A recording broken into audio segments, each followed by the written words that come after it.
Gotta make sure everything, I forgot to do the test. Gotta make sure the test is all going good. The combo breakers are going good.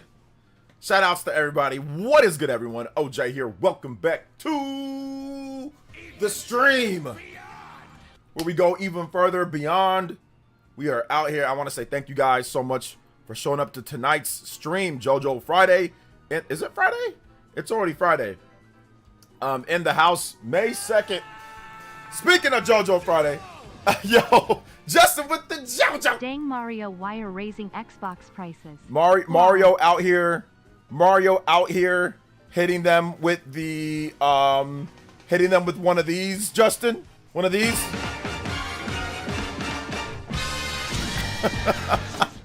Thank you, Justin, with the first JOJO Friday. Thank you, man. I appreciate that. Let's go. Shout outs, man. I appreciate you guys coming out to the stream tonight. Big love to Justin. Starting out JOJO Friday. $10 and up. We out here. Let's go. Justin, yeah, Mario did it. I'm taking more of a comedic type of situation tonight. I'm not gonna really be laying into people. Yesterday, I kind of laid in to a lot of stupid people, and I'm gonna try to not do that as much today. But I think it's gonna be fun for sure. Because there was a lot of people.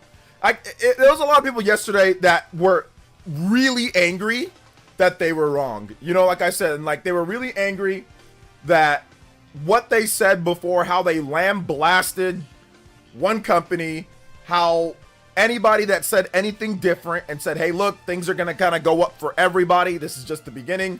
They got mad and they sat there and seethed and coped and made all these excuses. And then when it happens, like we all said it was going to happen, let's use a scapegoat. Let's not say the same things that we said before. Let's be hypocritical. Listen, I'll say this once, I'll say it again, I'll say it 3, 4, 5 times, 6 times, 7 times, 8 times, 10 times. I don't like prices going up. I don't like the fact that they are. I'm not advocating for them to do that. But the issue that I do have is, like I said, people that are sitting there and too salty and too angry, YouTubers that are making up narratives, that are making up things that were never said, that are making up stuff that never happened because they were wrong, because they railed into one company, and because they pay $240 a month for Xbox Game Pass, or because they pay for Xbox Game Pass, or they support Microsoft, or they buy their products. All of a sudden it's a whole different story. It's, oh, well, it's somebody else's fault. You're making excuses for $1 trillion company when Microsoft makes their own excuses, or Microsoft makes their own decisions. Nintendo doesn't have any effect in terms of Microsoft on their system pricing, or at least raising the price of their systems, or Chinese tariffs. You'll make excuses and not bring that up. So that's the only issue that I have. Everyone's allowed to have their opinion. You can have your opinion, but what you can't do is that you can't make up stuff that did not happen. You cannot make up things that did not happen to justify you being wrong about the market, and that you not analyzing the market properly. And that's the issue that I have. You didn't analyze tariffs properly. A lot of these YouTubers, you didn't analyze the market. You didn't analyze inflation. You just laid it all on Nintendo's feet.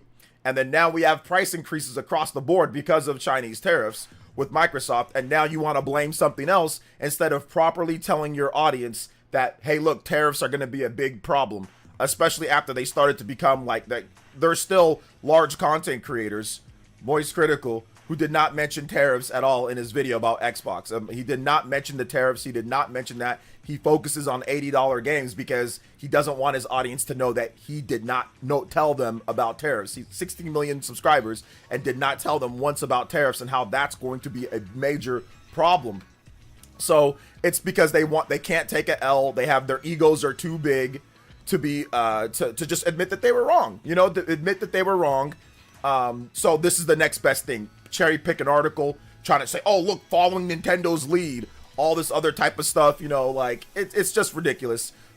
Microsoft did not look at Mario Kart, a game that's not even out yet, that they couldn't even analyze if that $80 is a viable option for their first party games. They could not sit there and say that's the reason why a month after that was even announced. They had already been working on it. That is the facts. That is the truth. Microsoft even said it in their statement, saying the rising cost of development.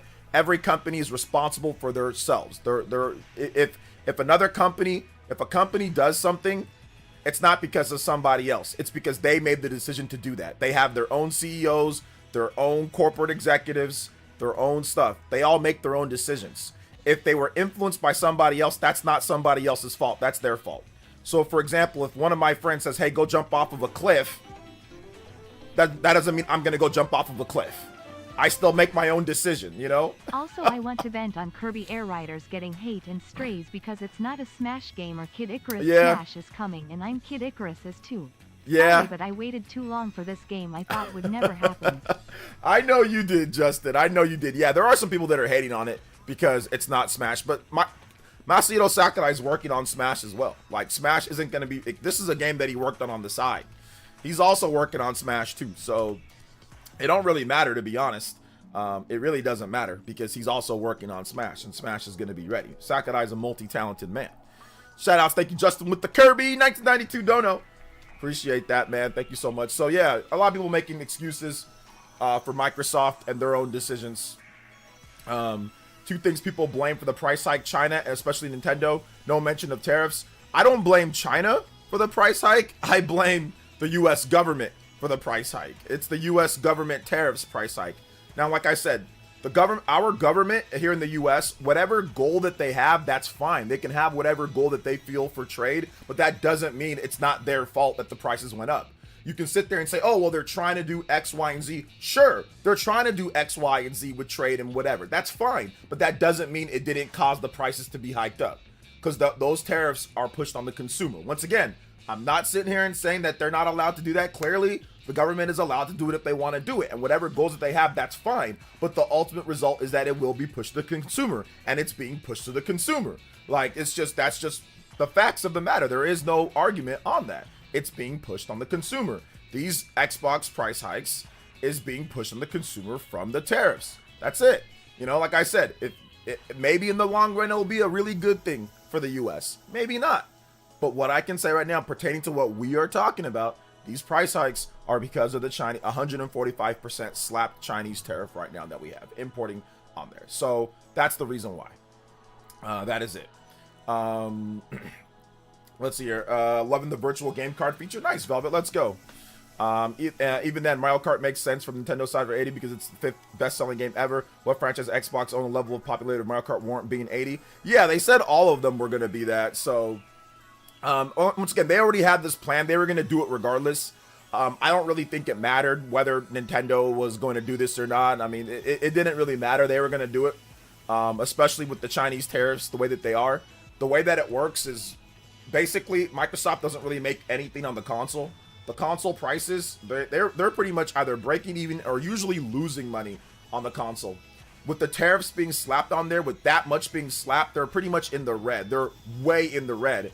In order to actually make money, Microsoft needs to sell software. But the problem is that the software with inflation has not covered the gap with the larger development period. Like the bigger development periods, the more inflation and longer development periods. So the reason why they raised the price of all their first party games is because the tariffs now cut into profits even more because they're taking a bigger loss on that. And on top of that, their software has not caught up with inflation in terms of prices. So that's the reason why they raised everything to 80. They raised the price of everything there. The tariffs had a direct result on the console price, which then had a direct result on the software price, plus inflation on top of that, longer development period. So that's the reason why. It's not because of Nintendo. It's not because of anything else. Think about what you're saying here, guys. Do you guys believe what I'm saying, who I have actual knowledge and I know economics? What I said is actually what's happening. You don't gotta take, you don't even take my word for it. Go look at what top economists have to say about tariffs and what they do to the prices of various goods. Go look at all the top economists and what they say. So if you don't want to take my word for it, go take their word for it. Or if you want, go look at what people have said about console sales versus software sales, how companies make all their money off of software sales, not console sales. For the most part, Microsoft and Sony, they're not really selling the consoles for any type of profit, usually sometimes losing money on the consoles. They have to make that money up with software, but once again, inflation has not caught up, and the tariffs, slapping them with those tariffs, they've got to make that money up somewhere, and it's going to be on the software sales. So that's the reason why they raised the price. That's the reason why.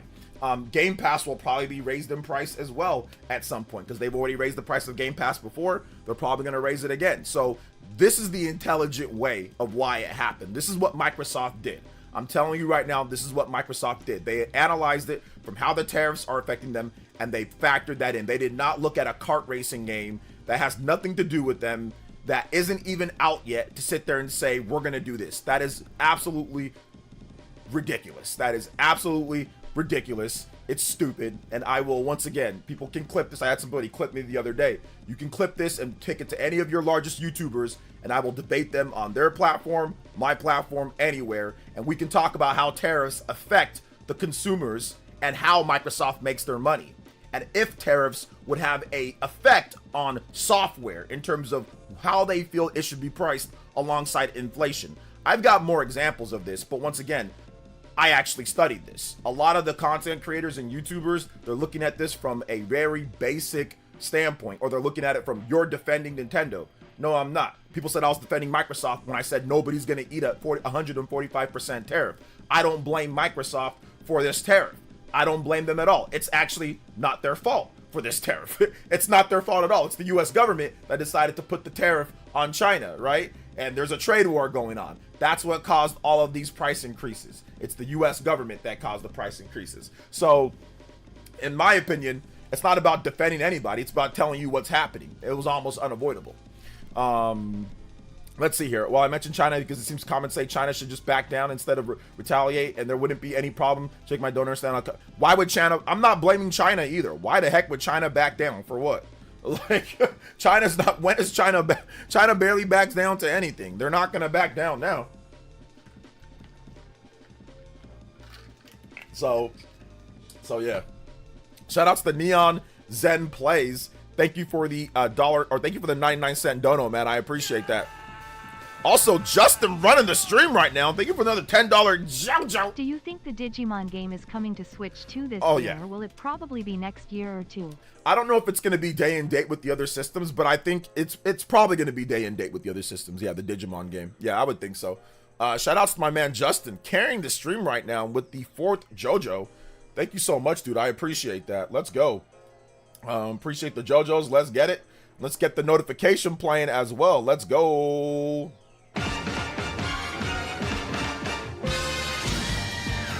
Let's see here. Let's see here. So we're just gonna go ahead and we're just gonna put this. We're gonna put you on timeout just for about 10 minutes, man. I need you to calm down, Stigats, bro. China was just chilling like the rest of the world, and bang tariffs. So why would they bend the knee? Exactly. They're not going to. Digimon will 100% be on Switch. Otherwise, it'll bomb in Japan. So it's not for Switch 1. Yeah, I think it's definitely gonna be. You know, it's definitely going to be on there. And I don't know what happened to my screen, but something just happened to my screen, my Streamlabs screen. I don't know what happened to it, but it just disappeared. So yeah, that's weird. All right, am I still live though, guys? It looks like I'm still live. So if you guys let me know, but my whole Streamlabs screen and all my sources just disappeared. Let me see. Let me see if I can actually do. I'm gonna do a reaction real quick. Yeah, okay, it goes over to it, but I don't think it actually. Okay, still here. Okay, well, my editor just messed up, so I don't know why it did, but it just messed up, so I can't access my my notification. Like, I can't access like my on-screen notifications for stuff that I need to press both buttons, which is really weird. Let me see. Oh man, yeah, I think this froze. Okay, hold up. Here we go. I think I got it back. Okay, cool. I got it back. Thank you so much. Let's go. I got it back. Let's go, baby. It froze for a bit, but now we back. Okay. Sorry about that, guys. I know you guys probably saw me and everything, but on my screen, like, I like to see like my mini feed where it shows like the notifications coming in. I like to see that like everything's running properly, and like all my like my bit rate and all that. I like to make sure that all that's in line and in order, and it was all messed up, and like my all my stuff up here. So yeah, shout outs to Justin, shout outs to Zen, Neo Zen. Thank you for that. I appreciate it. But yeah, I think the Digimon game is coming because of Japan, like Elias says, No, this had nothing to do with YouTube. This was actually my own editor, my own Streamlabs OBS situation. So I mean, it was that. I don't think it was YouTube, to be honest. Now Nintendo haters have nothing to play because GTA 6 is delayed. Fans are eating good this year. I mean, I think there's going to be other games to play for sure. Hey, what's up, Clabby? Welcome to the stream. Let me make sure that I say hi to everybody. I started off the stream with a rant, so let me make sure I say hi to everybody. Yo, what's up, Elliot? Welcome. What's up, Andre? What's up, Minato? What's up, Amelia? I know, shout outs to Dior. He was here first. Elias, General Zamora. What's good, guys? David V is here. Orlando Ramos. No, hopefully nobody gets destroyed today. Jazzy Jefferson. What's up, Jazzy Jefferson? What's up, Atomic Toaster? Welcome. What's up, Matt? I don't have anything against Moist Critical, overall. I don't really have anything against him. Oh, and also NeoZem Plays with the $1.99 as well. Thank you so much, NeoZem Plays. Appreciate that. Thank you for the... Okay, I said 99 cents. I meant $1.99. My bad. So yeah, I don't have anything against Moist. Outside of he like doesn't really do much research like on a lot of things, like when it comes to like video games. But outside of that, like I don't have anything against him or his channel or anything. But yeah, like he sometimes like he doesn't do the best research on things. And yeah, right now in order to save face, like for him, like the video that he made, he just, you know, made a video just completely blasting Ubisoft and and Nintendo for Microsoft making their own decisions. Never mentioned tariffs, never mentioned economy, never mentioned inflation. Like, if you want to blame them, that's fine, but you need to inform your audience on everything, not just your own personal like butthurt, you know? So yeah. Shout outs to DeAndre with the 217. Says, what up, OJ? I really do hope you guys get that Chrono Trigger remake. It's Chrono Trigger music allowed. Play the title theme. Okay, so Chrono Trigger remake, that's we have an update on that, guys. That has been confirmed to not be true based off of what you... Now, listen, Chrono Trigger remake could still come, but Yuji Horii did not say that there's a Chrono Trigger remake. The interpreter basically just added that little bit in as a joke, and the internet kind of took that and ran with it. But yeah, it was a joke. It's not there, but I still think that Chrono Trigger could be happening. The remake could be happening, but that is the update on there. Neo Zen Plays with another $1.99 says, liking the vibes, bro. Appreciate you, brother. Thank you for coming out to tonight's stream, man.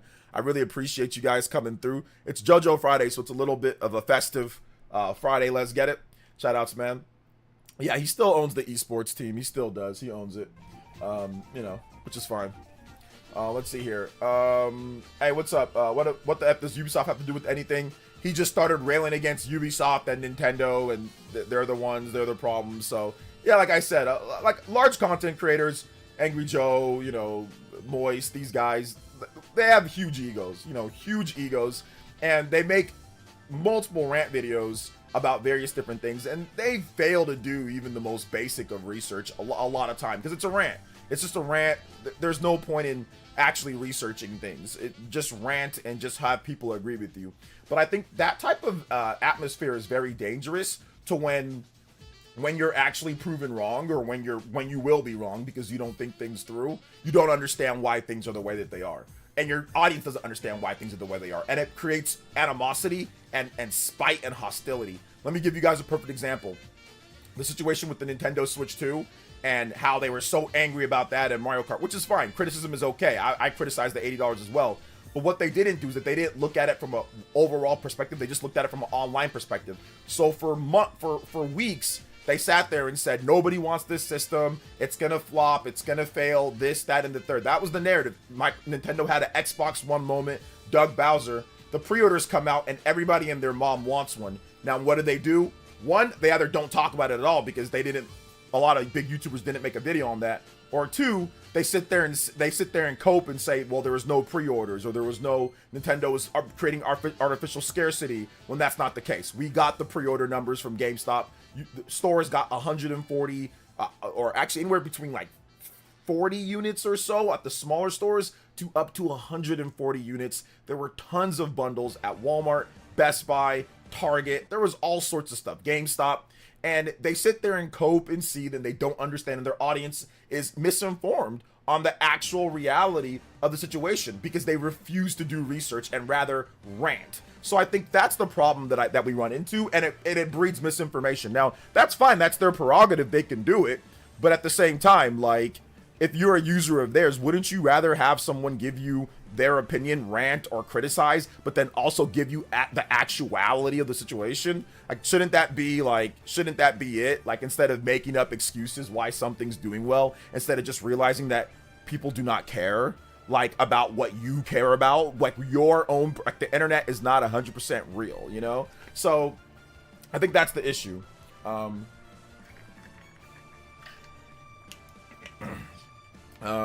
So yeah, like, you can not like something, you can criticize, I've criticized, you can do all that, but that doesn't mean that you misinform your audience on what's actually going to happen. Tell them the truth. Don't sit there and not say anything. Then when things happen, then you see and like I said, you cope about those type of things. I think it's just hilarious, you know, saying, oh, well, there was no pre-orders, there's barely any pre-order. That's not true. We all know that's not true. Like, we all know that's not true. We got numbers from GameStop. The locations put up how many units they have. Many people took pictures and showed that there was 60, 70, 80, up to 140 units, multiple Mario Kart bundles. Walmart was absolutely blowing it out of the water. Walmart got tons of Mario Kart bundles and tons of systems. Stop the cap, guys. Like, stop the cap, you know? Like, just be honest with your audience and yourself, you know? That's all you got to be. Like I said, you can still criticize. I'm not hating on that. You can still do it. Everybody has. There's some criticisms, and I agree with some of the critics, like the prices and stuff like that. But let's not make up stuff like Wonderland, like Fairy Wonderland. You know what I'm saying? So yeah. Let's see here. I literally had to unsubscribe from plenty of channels because of this. Yeah, Daryl, and like, it's an epidemic right now. Once again, it's one thing, like I said, it's one thing to have your own opinion, but it's another thing to act like you actually matter in the grand scheme of things. Let's just be real here, guys. Nothing I say actually matters. All that matters is what the people think. I will say this once, I'll say it again. The market is determined by the market. It is not determined by content creators. Content creators can affect the popularity of a game in any said given way. So like, if a content creator plays a game, or if content creators play a game, that can get the popularity up. But can you stop something that people want from doing well? Not necessarily, especially if your reasoning isn't sound. You need to have sound reasoning, or it needs to be something that is universally looked at as like bad, you know, universally looked at as like terrible, the worst thing ever. Okay. If it's not that, and if people can sense that you're just angry or you're just hating, it becomes a thing to where you're actually ending up marketing the thing for them. And that's what we saw with the Switch 2. I made a video on it, like, you know, the drop the price people and the drop the price stuff and the copers and all that. That actually ended up helping overall, because people looked into it and researched and saw, well, wait a minute, hold up, it's just one game. Okay, well, wait a minute, you can get a bundle for 50. I was gonna buy the game digital anyway. Wait a minute, hold up, I can trade in my system and get money off. Wait a minute, hold up, I can do a lot of things. Wait a minute, hold up, this system's actually good. It's way more powerful. Wait, hold up, it's gonna have third-party support. Wait, hold up, the Joy-Cons are redesigned better. Wait, hold up, they finally added voice chat. Wait, hold up, they finally added more features. Wait, hold up, that Nintendo Switch Pro controller looks lit. People actually ended up researching and saying, hold up, well, wait a minute, hold up. Legend of Zelda runs at 60 frames. It looks incredible. Oh, wait, hold up, they got a bunch of games coming out. People did the research and said, screw you, I'm not gonna jeopardize my happiness for you seething. Like, that's crazy. And people got mad when I said that beforehand and called me damage control and chill and stuff, but it ended up being the truth. Like, people aren't gonna jeopardize their happiness because you're coping with whatever you're angry at. No way, Jose. They'll deal with whatever they want to deal with. They'll buy what they want. And content creators have a hard time, big content creators with egos have a hard time understanding this, because they're so used to being in charge, getting the most views, making the most money, and they like to pout and stomp their feet over things, you know? And when you don't get your way or whatever, you get upset. And that's what happened with the pre-orders, and that's what's going to happen when the system comes out. We saw it with the Switch 1. I mean, we saw content creators seethe and cope and try to deny and make videos, and it ended up just all being wrong, you know? So once again, it is what it is. I'm not justifying prices. I'm not saying that it needs to be that. I don't like the prices going up. I'm not buying it at $80. I'm getting the bundle for $50. So I don't like it either, you know? Ice Sonic with the 27 months, man. Thank you so much. I appreciate that. Big love. Let's see here. He says, Bags says, stop fanboying for a minute. What am I fanboying about? I'll pay you $30 right now. I'll drop $30 on your account if you can tell me what I'm fanboying about. Tell me what I said that's fanboying. Let me know. Feel free. I got you for 30 right now, fam. 30 right now. What am I fanboying about? Say it. Corey Reviews. What's good, man? Shout outs. I was checking up on the registered pre-order for Switch Nintendo, and I wasn't. Check again. Let's see here. Let's see here. Yo, Justin with the California smash. I got that 30 right there. Justin just gave me that 30, so let me know. Plus, people get curious and think, is it really that bad? I think I will try it out, and then boom. Yeah, exactly. Because you're giving it free publicity and free marketing. That's the thing. You're giving it free publicity and free marketing. That's the thing that people don't realize. You know? About Nintendo. What did I say? That was fanboying. Let me hear it. Yeah, go ahead, Beg. I know you're a sock account and you're a troll, but just go ahead. I'm willing to pay you to troll me because this is my job. So feel free. Let me know. What did I say? What did I say that was fanboying that was wrong? Or that was fanboying? Or what's your definition at least? What did I say? This is why I heavily disagree with RGT saying nobody is spreading misinformation, malicious intent. It's all on Nintendo. These YouTubers double down on misinfo with Nintendo and always. Yeah, I disagree with that take too. But I guess we'll talk about that on the Spawncast, right? Shout outs to Justin. Thank you for the big 30. Justin out here running the stream. Let's go. JoJo's in the house. Let's get it. Thank you for the big 60 total today. Justin also becoming the Hokage, extending, and the Stream Ninja with the 30. Didn't say wrong. You can fanboy and be right. So what am I fanboying about? So you can fanboy and be right? What's the point? Then why don't you just say you're right? Why don't you just say, yo, OJ, you made a lot of good points. You're right. What does that have to do with being a fanboy? I don't get it. What is that? Just say, yo, OJ, you're right. You know, you're right about what you said. Because I guarantee you wouldn't be saying somebody else's fanboy, you know, if they like that likes Xbox or something like that, and they were talking about what Nintendo, you wouldn't be saying that about them, right? So tell me what I said that was wrong. You should just say, oh, OJ, you're right. You know? You should just say that you're right. Let's see. No, I didn't start nothing. You did. This was your comment, fam. This was your comment. This was your comment. Your comment was this. This was your first comment, fam. Your first comment was this. He says, wait, hold up. Stop fanboying for a minute. You told me to stop. You told me to stop. So if I'm right, why would you tell me to stop being right? That makes no sense. So I'm just trying to understand why you said that if I'm right. So I should stop being right? I should stop talking and being right? All right, it's a joke. All right, I got you. Dawson with the $10 says, players, that's funny. Saw a poll on Watch Mojo. Granted, not the biggest gaming audience. Said that 50% of people were not going to game less after these. Were not going to game less after these price increases. 50%. Like I said, people will still find ways to play games, but they're just gonna wait for more sales. Like people think that games don't go on sale. Games go on sale. Like games always go on sale. Games always go on sale. So people will be able to find games on sale. People will do whatever they need to do to play. You know, that's just kind of how it is. Shout outs to Darm X. Shout outs to Dawson. Big love. But yeah, interesting poll for sure. Darm X with the $10 says, just like the first jump to 70, I'm very concerned about publishers choosing to do the same after they see success, especially games that are mid, buggy, or incomplete. If games are mid, buggy, or incomplete, you should not buy them at full price. One, I don't think you should really buy anything at full price if you don't think it's worth full price. I personally feel that, just like I said with $70, because I'm consistent and I don't flip flop it around, flip flop like a pancake like a lot of these big YouTubers. If you don't like something at that price, don't buy it at that price. There are going to be plenty of games for you to play that are under that price. If you have to play the game day one at that price, then it's going to be worth that price for you. Then it is. Plain and simple. That's kind of how I see it. If you have to buy a game day one at the $80 price tag, then clearly it's worth the $80 price tag for you, because otherwise you could just skip it. Nobody's putting a gun to your head and nobody's forcing you to buy the game right there day one. The game is not going to go anywhere. It will be on discount at some point. It will be on sale. Something will happen. You don't have to buy the game day one at full price. So you also have to factor that in as well, which a lot of content creators are seemingly leaving that part out, that you don't have to buy a game day one at 70. So let me give you an example. The Legend of Zelda Tears of the Kingdom, that's not $70. That's actually cheaper if you get the game physical.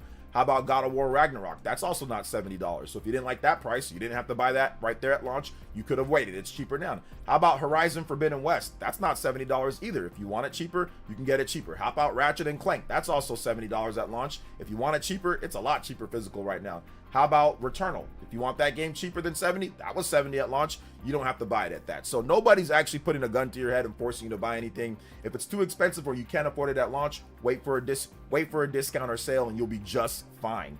I see what you're saying, Darmex, and I got you on that one. But you do not have to buy things at launch. I have not bought in between Returnal and Stellar Blade, which was 3 years. I did not buy a single Sony first-party game at 70 at launch. I did not buy a single one for $70 at launch because it was not worth it to me. And all of those games that I could have bought, that I would have bought maybe at 70, are all cheaper now. If I really want to get them, you can get them at much cheaper than 70. So, you know, it's up to you. You know, you don't have to get things right then and there, you know. Let's see here. Caitlin and Justin with the 15 months says, since new Super Yan Deluxe is getting an update, do you think Mario Wonder would be a good one too? I mean, the only thing that I can see for Mario Wonder, because the game already runs at like 1080p 60 and it has online play. New Super Mario Bros. U Deluxe, that game does not have online play, so I can see them adding that for game share. So you can take that game and then you can game share it with other people, you know? So yeah, it's that same weirdo here that comes back every now and then. Your take on pre-orders is a joke. No one is looking at anything and saying, wow, I need to get a Switch 3 now. People who pre-ordered are a small minority despite the numbers. What an L take. All right, sure it is. See, that's called a cope right there. That's called a cope right there. I'm not even going to get upset at that because you're definitely seething and upset that you were wrong about the pre-orders. You're going to be wrong about the sales numbers and all that. So it's all good though, man. I appreciate you. Thanks for coming out to the stream. That's definitely a cope. Exactly what am I wrong about? Like, what am I wrong about the pre-order numbers? What makes me wrong? That's what I want to know. That they're record breaking? That they've had the highest interest that they've seen in years? That Nintendo has 2.2 million people that signed up for the pre-orders to get a chance just from the My Nintendo store in Japan? That France FNAC is having historic numbers of pre-orders? That the pre-orders were sold out here with the highest amount of allocation that Nintendo has ever had confirmed in the modern era? What's my L take? That I'm using stats and facts to say what's actually happening? Is that what you're upset about? See, the funny thing about this is why I love my job and I love my stream. I love my job and I love my stream because people will come here and be stupid for free, and I can capitalize off of that. It's like a dream come true.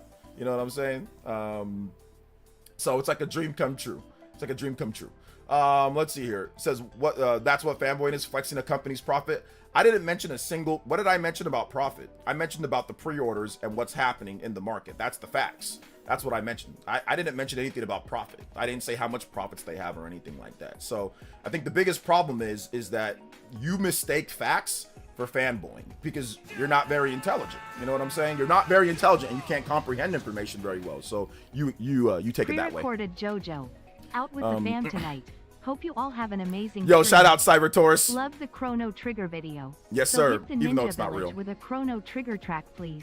Yes, sir. I got you. In the Chrono words Trigger of track. OJ, see you all on the next one. Peace. So here's how pre-orders benefit us as a community. The more a system sells, the better a system sells, the more support you get from third parties from that system. One of the reasons why the Nintendo Wii U did not get a lot of third-party support is because nobody really pre-ordered the system like that and nobody really bought the system like that. The Nintendo 3DS was also the same way. A lot of developers didn't want to make games on it.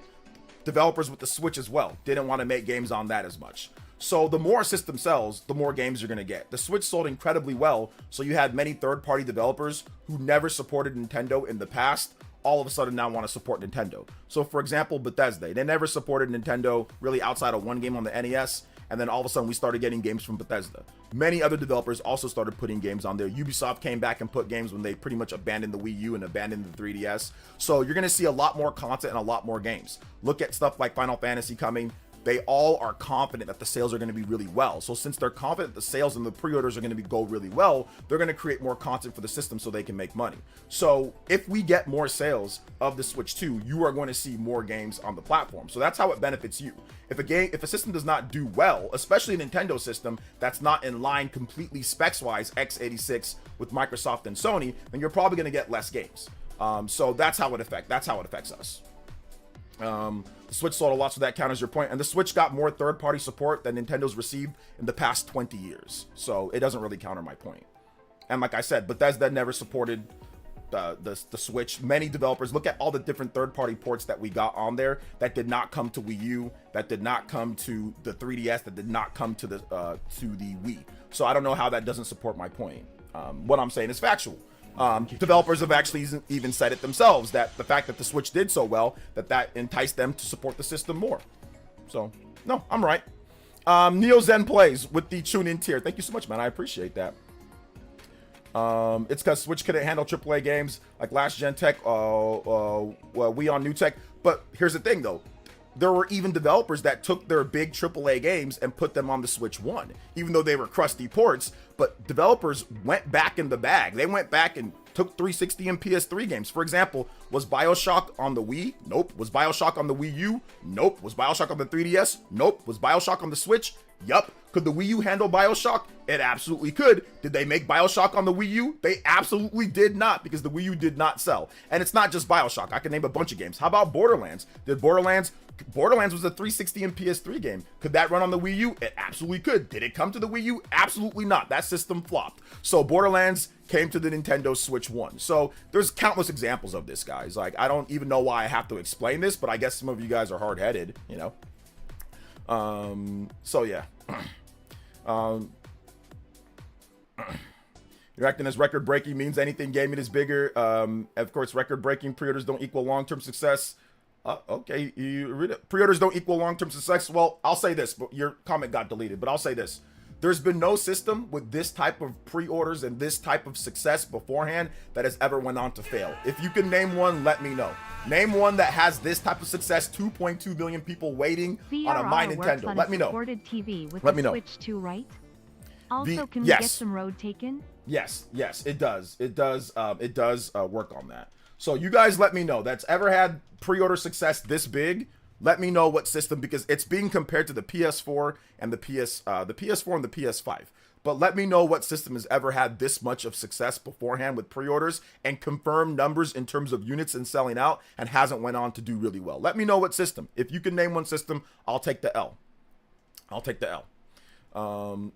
Once again, I actually already explained that in terms of Xbox having more support, and it doesn't get more support from everything, but I explained that because that's x86, so it's in line with easy ports from the PlayStation system. That's the reason why Xbox gets the ports. On top of that, it's PC as well, so they're gonna do PC. Xbox and PC are essentially the same thing, so that's the reason why.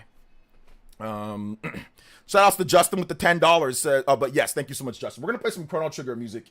And then we're going to get into what Justin had, Justin's music as well. Shout outs though. But yes, it does work on VRR TVs. Yes, the Switch 2. Yes, x86 is different from ARM architecture, so people are going to just support Xbox because it has the x86. If Microsoft used some type of different wild texture and they had these type of sales, I guarantee you they would not get as much support. Heck, there's even Japanese developers that don't support Microsoft right now because the system doesn't sell and doesn't really get any Japanese sales at all. There's been a number of games that have actually skipped Microsoft's platform because even though it's coming to PlayStation, they're not bringing it to Xbox because the sales aren't good. So that's actually happened a number of times already. Let's see here. Xbox sold basically nothing. No, they sold 30 million plus units. Let's see here. Casual Noob says, happy Friday, weirdos are out in force. It's not really weirdos. It's just two people. That's just sock accounts that got cooked yesterday that are here to argue. But I mean, it's fun. It's going to be fun on replay because literally everything they've been saying has been countered. And it just shows that they don't know what they're talking about. Or they're just, like I said, looking for attention, which is fine. It helps support the stream, and people are supporting me, so I don't mind destroying their arguments because they get their arguments from Moist Critical and from Angry Joe and from these guys that don't know what they're talking about, you know. So Neo Zen with the $1.99, it says the Dreamcast for Sega. Shout outs. Thank you for the $1.99, man. I appreciate it. So yeah. But how come COD and Madden was on Wii U but wasn't on Switch? Yes, I actually have videos on that. Madden, let's see, you said COD and Madden. They thought that the EA and Nintendo went into an agreement and a partnership. Remember the big partnership, because they thought that the Switch or the Wii U was going to be very successful. they had a falling out over how to control the eShop and all that. So EA put out whatever they already had for that year, then cut off support. Same thing goes for Activision. They thought they already supported the Wii with plenty of Call of Duties, and once they saw that the Wii U was failing, they stopped putting Call of Duty on the Wii U. So that's the reason why. They already had stuff in development. Games take years to develop. They don't just snap make this and then all of a sudden port the game. So they were already thinking, hey, look, the Wii was successful. You know, we sold Madden on the Wii, we sold Call of Duty on the Wii. Wii U's gonna be good. So they put out what they had, and then once they saw the sales were bad, they dipped. So yeah, that's the reason why. They didn't trust the Nintendo Switch. And Bobby Kotick actually came out and said, you know what, we made a mistake not putting Madden or not putting our games or not putting COD, you know, or sorry, EA said that. Bobby Kotick came out and said that we made a mistake not putting Call of Duty on the Switch. So yeah, companies make mistakes too. Let's see here. Do you think Tropical Freeze Returns HD could get a free update? Maybe.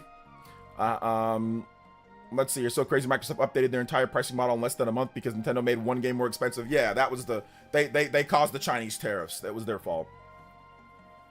Humble Bundle already has. Okay, shout out to the Humble Bundle. Let's go.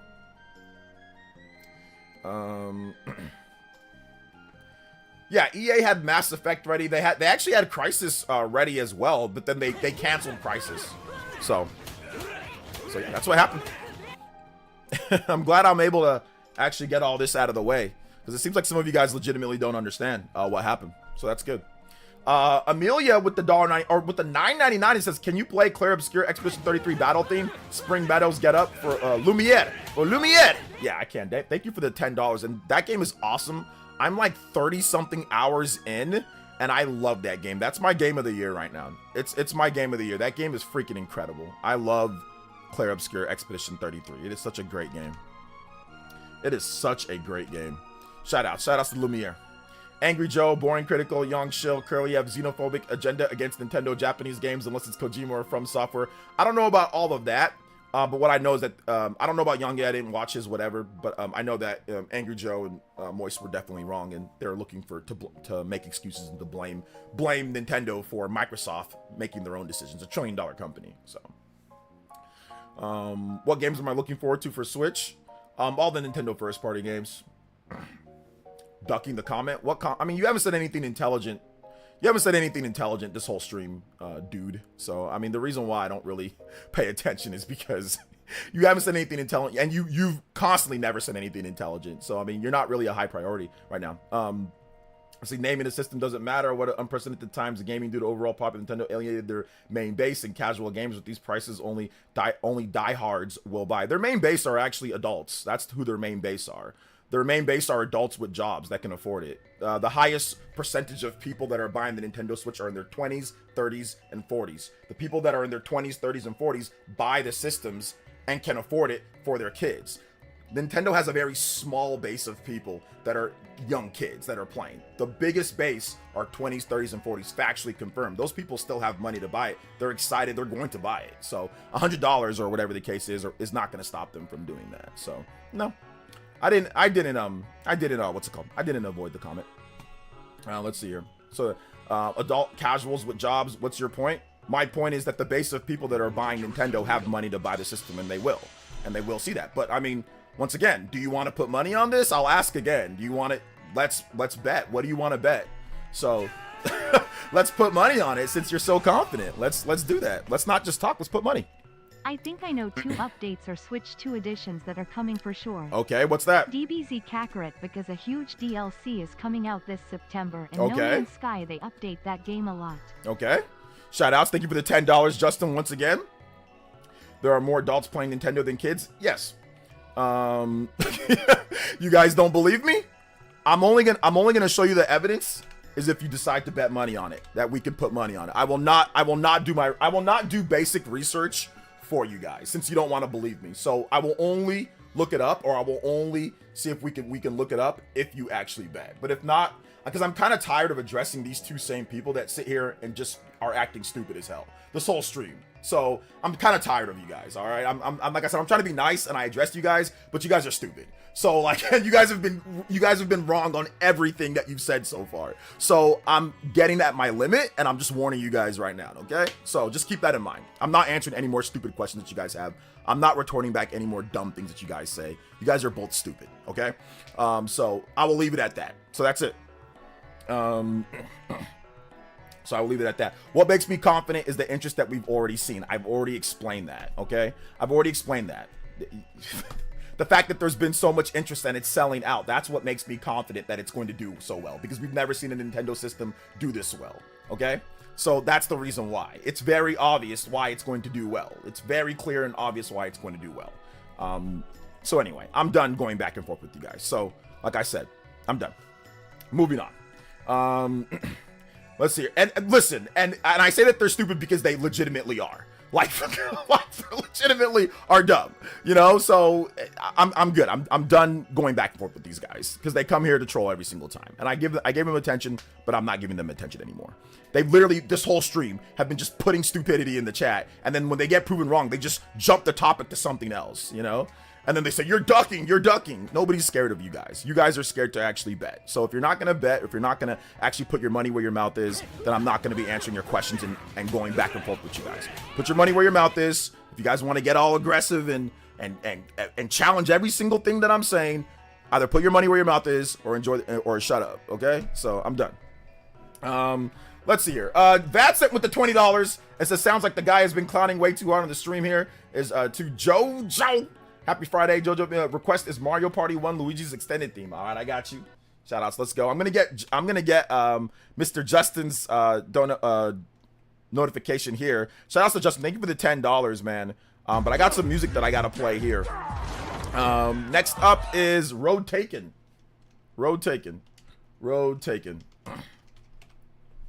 Let's see here. Your argument is a paradox. The people that are diehard Nintendo fans are the main group that carries Nintendo systems long term. Am I dumb, right? Yes, you're dumb. Yes, you are dumb. Glad that you actually asked me that question, and I will say that yes, Coop Dude, you're dumb. So either you put some money on it. This is my last time that I'm gonna really ask you nicely. You either put some money on it and we bet on it, or you're going to be quiet. Okay? So that is the last warning. Like, it's like I'm talking to like a child right now, okay? So that is the last warning that I'll have. I'm not debating you back and forth, and every single thing that I say, you'll challenge and then sit there and make up stuff, okay? You either put some money on it and bet, or you shut up, okay? Last warning. I'm serious, okay? Thanks, man. I appreciate you. All right. Let's go. All right. Big love to Paul Gale. Thank you for the $1 dono. Appreciate it. Thoughts about the Chrono Trigger thing? It's not real, guys. It was a misfire from the interpreter. It's a misfire from the interpreter. Great coverage as usual, OJ. Keep it up. How about some TMNT music? All right, I got you. Let's see here. It's as if people assume the consoles that like the PS2 got successful due to hardcore fans only. Yeah, what people don't realize is that when a system does really well at launch, what does that do? That gives you free marketing and advertising. The hardcore Nintendo fans made the Switch 1 successful as well. People were saying that the Switch 1 was too expensive. Nobody's going to buy it. You can buy a PS4. You can do all this. And the hardcore fans went out there and bought it and kept on buying it. Then they buy them for their friends. They buy them for their family. They tell their family and friends to go pick it up. So that's how it spreads. The hardcore always buy the system first. And then from the hardcore, they see it. They see the marketing. They see the games come out. And then people that like certain franchises like Animal Crossing, like Pokemon, like Zelda, as those games come out, the more of the casual audience latches on and they see that it's successful. People are talking about it. People are discussing it all the time. So that's what happens. People like this in the chat have no idea why systems are even successful in the first place. Or they're just stupid. I'm guessing more of they're just stupid. But like, they have no idea why even something is successful. They have no idea. They'll rewrite history. They'll make up stuff. They'll sit there and argue all day. And they're not confident in anything that they say because they're just looking for attention. So I'm not really addressing it anymore, you know? I'm not really addressing it anymore. It's silly. Let's see, you talk about betting often, so you don't have a gambling issue. No, I don't have a gambling issue at all because I don't gamble outside of my stream. The only way I bet, I do bet stuff with people is when people want to sit here and argue with me and challenge every single thing that I say, even though I'm the one who has been covering the industry for decades plus now, been in it, been playing games for years, been covering it for 10 plus years, 15 years now, and they want to argue with everything, and they want to go back and forth. Okay, if you want to go back and forth and you want to argue so much, you got to put your money where your mouth is. And the reason why I say that is because I had a lot of people come to my streams just like these guys to sit there and tell me that I'm stupid, I don't know what I'm talking about with the Switch 1. This is literally deja vu. And as soon as the Switch 1 was successful, all these people bounced. They never came back to my stream. If you want to come here and you want me to argue with you back and forth and you want attention, you're going to have to invest. You're going to have to invest. If you invest, that means you'll stay around when you're wrong. You know what I'm saying? Or you'll stay around. But these guys, as soon as the Switch 2 is successful, they're going to disappear. They're going to disappear just like the Switch 1 people disappeared. So I am no longer going to give people free passes to sit here and argue all day, especially with sales and numbers. You want to actually argue all stream, and that's fine. I'll do it with you, but you're going to have to invest. If you don't invest, then I'm done. Then I'm done going back and forth. I'm not going back and forth with people that aren't willing to invest. Because like I said, I did that with Switch 1, and those people all disappeared when they were wrong. I don't know. Invest. Invest. If you're going to argue back and forth, invest. Be confident, because you're going to sit there and pound the table and sit there and say, you're wrong over and over. You don't know what you're talking about. Okay. Then put your money where your mouth is. So Jeffrey Tucker with the $20 dono. Buenos blast. Thank you so much, man. I appreciate that. I traded in my PS5 Slim and PS4 Fifths games for so much Switch 2 stuff. What? People are buying the console and games, and the haters are just gonna have to cope. Thanks for streaming tonight. Yep. Thank you. Shout outs to Jeffrey Tucker. Thank you for the big $20 dono. We got more JoJo's coming in. Thank you guys so much. I appreciate that. Let's go, Road Target.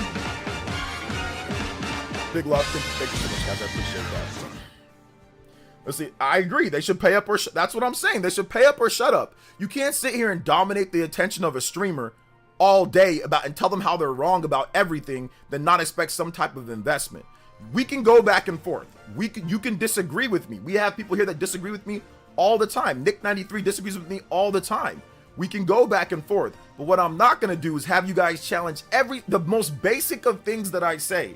The most basic of things, that's common knowledge, challenge everything and try to dominate the stream and not put in any investment and make proclamations like it's just hardcore fans, nobody else is gonna buy it. Okay, if you're so confident in that, then put your money where your mouth is, because that's free money. Then if I was going to another stream and I was challenging every single thing the streamer said, and the streamer told me, oh, you're so confident, then put some money on it, I'd be like, damn straight I will do it.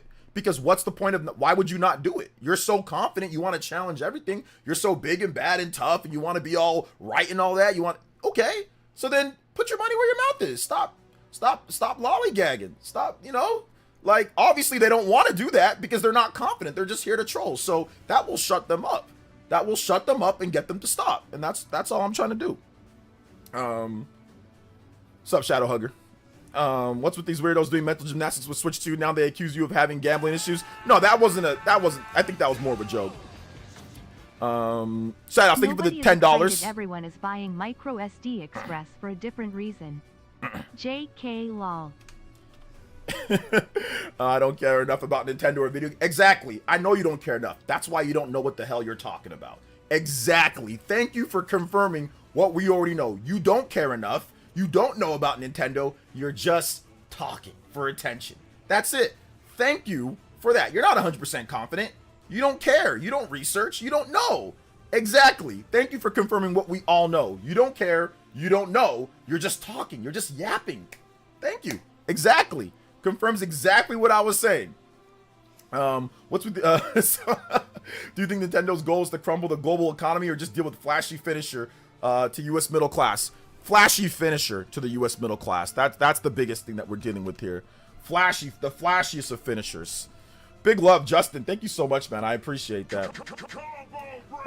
Let's see here. Nothing worse than a confident in your own Exactly. Nothing worse than someone confident in their own stupidity. Nothing worse than that. But this guy's a troll. He's just a troll. He's, like I said, he's gonna be gone as soon as Switch 2 starts blowing out the sales and all that. He's not gonna be here anymore. So he's getting his comments in now, and he's a sock account. He's getting his comments in now because trust me, he won't be here by next year this time. When the Switch 2 is selling incredibly well, and all, he's not gonna be here talking. Trust me. Unless he invested a little bit of money to see if to stick around. But he will not invest because he knows good and well that he's not going to be here when he's wrong. He was already wrong about all stuff anyway. Bro, he doesn't bet that he's 100% confident. What's contradicting statement? Yeah. When someone accuses you of having a gambling problem, then the correct response is, you bet I do. I know, seriously. You bet I do. Let's see here. Nobody's excited. Let's see here.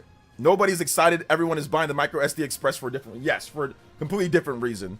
Let me play some clear, obscure Expedition 33 music, though. I got to get that going for my girl Amelia here. Hold up. Give me a second. Where's it at? I'm so far behind on music. My bad, guys. Where is it at? Where's that music that you wanted? Oh my gosh. I forgot. Okay, here we go, Amelia. I got it. Let's see here. Spring Meadows. Get up for Lumiere. Shout outs. Let's go. Thank you so much. I appreciate that.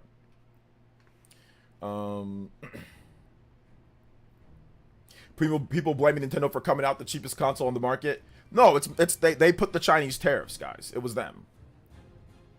The Chinese tariffs. Yeah, the fact that micro SD Express sold out everywhere it speaks with high demand it is. Yeah. Happily enjoying the stream now, but only as timeout ends. Hey, what's up, Andy Ackerman? Welcome. Shout outs though. Even if they don't hide away when they're wrong, they'll continue to move the goalposts. Yeah, like they've moved the goalposts a million times tonight, you know, so it is what it is. But like I said, I think this will probably end it. Like I said, I didn't have to ban, I didn't have to time out or anything. You know what's hilarious though? That guy that came to my stream that personally attacked me and talked about I'm old and all that, apparently he got salty for me telling him to go take care of his kids and he's gonna go make a video, and I was like, oh, I'm so scared. So yeah, if you come here and troll me and you look as sloppy as he did, you gotta go take care of your kids. Don't worry about me. Don't worry about me at all.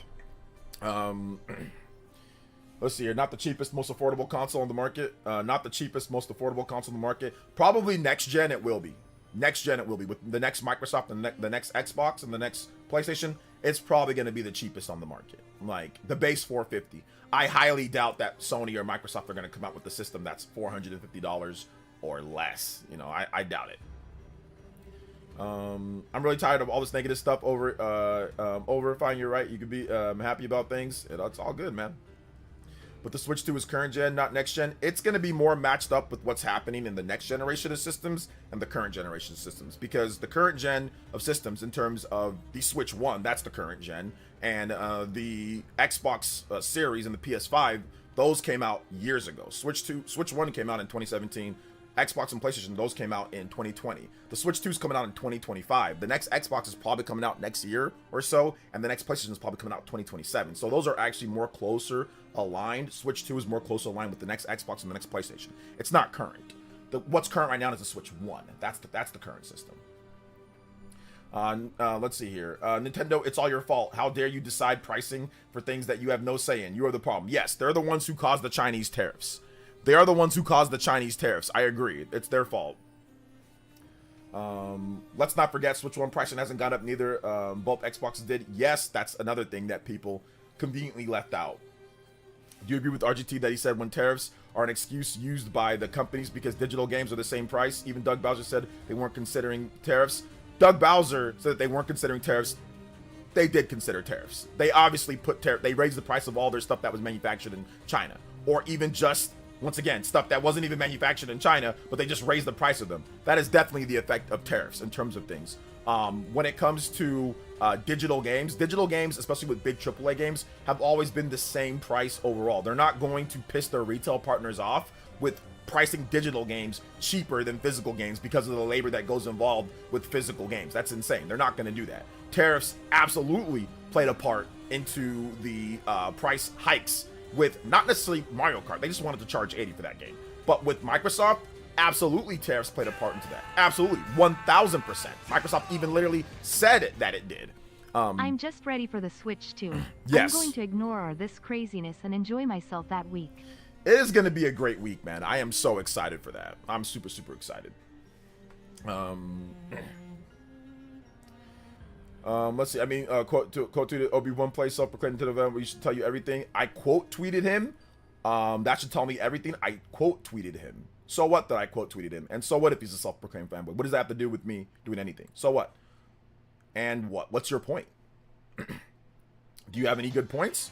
Or are you just gonna be stupid in my stream all night? Because like I said, I told you, bro. Like, I'm not doing this with you, man. Like, I'm gonna give you like one. I don't even if I shouldn't give him one more chance. You know what? I'm just gonna ignore it. I'm just gonna ignore you. I'm just gonna ignore it for right now. But seriously, like, you say one more stupid thing, bro, I'm not gonna have you on my stream being broke and dumb and stupid. Like, you can't be broke, dumb, and stupid all in one go. Like, you can be like one of the three things, but you can't be like all three of them all in one. So it's like, you're gonna have to chill, man. So I mean, like I said, it's like I'm trying to be nice. Like, I'm trying to be chill and nice today. So like, that's like the last opportunity, bro. Like, the last opportunity. Like, stop being a bitch in my stream. Like, just stop being a bitch in my stream. Okay, stop. Last time that I'll warn you. Okay, I've already like warned you on multiple. Like, stop being a bitch in my stream. Like, chill. All right, chill. Like, I'm trying to give him an opportunity to enjoy the stream because I know he likes me. I know he likes watching me. We all know that he has a little thing for me, so I'm trying to let him watch the stream and enjoy it. But like, you're gonna have to chill, dude. Okay.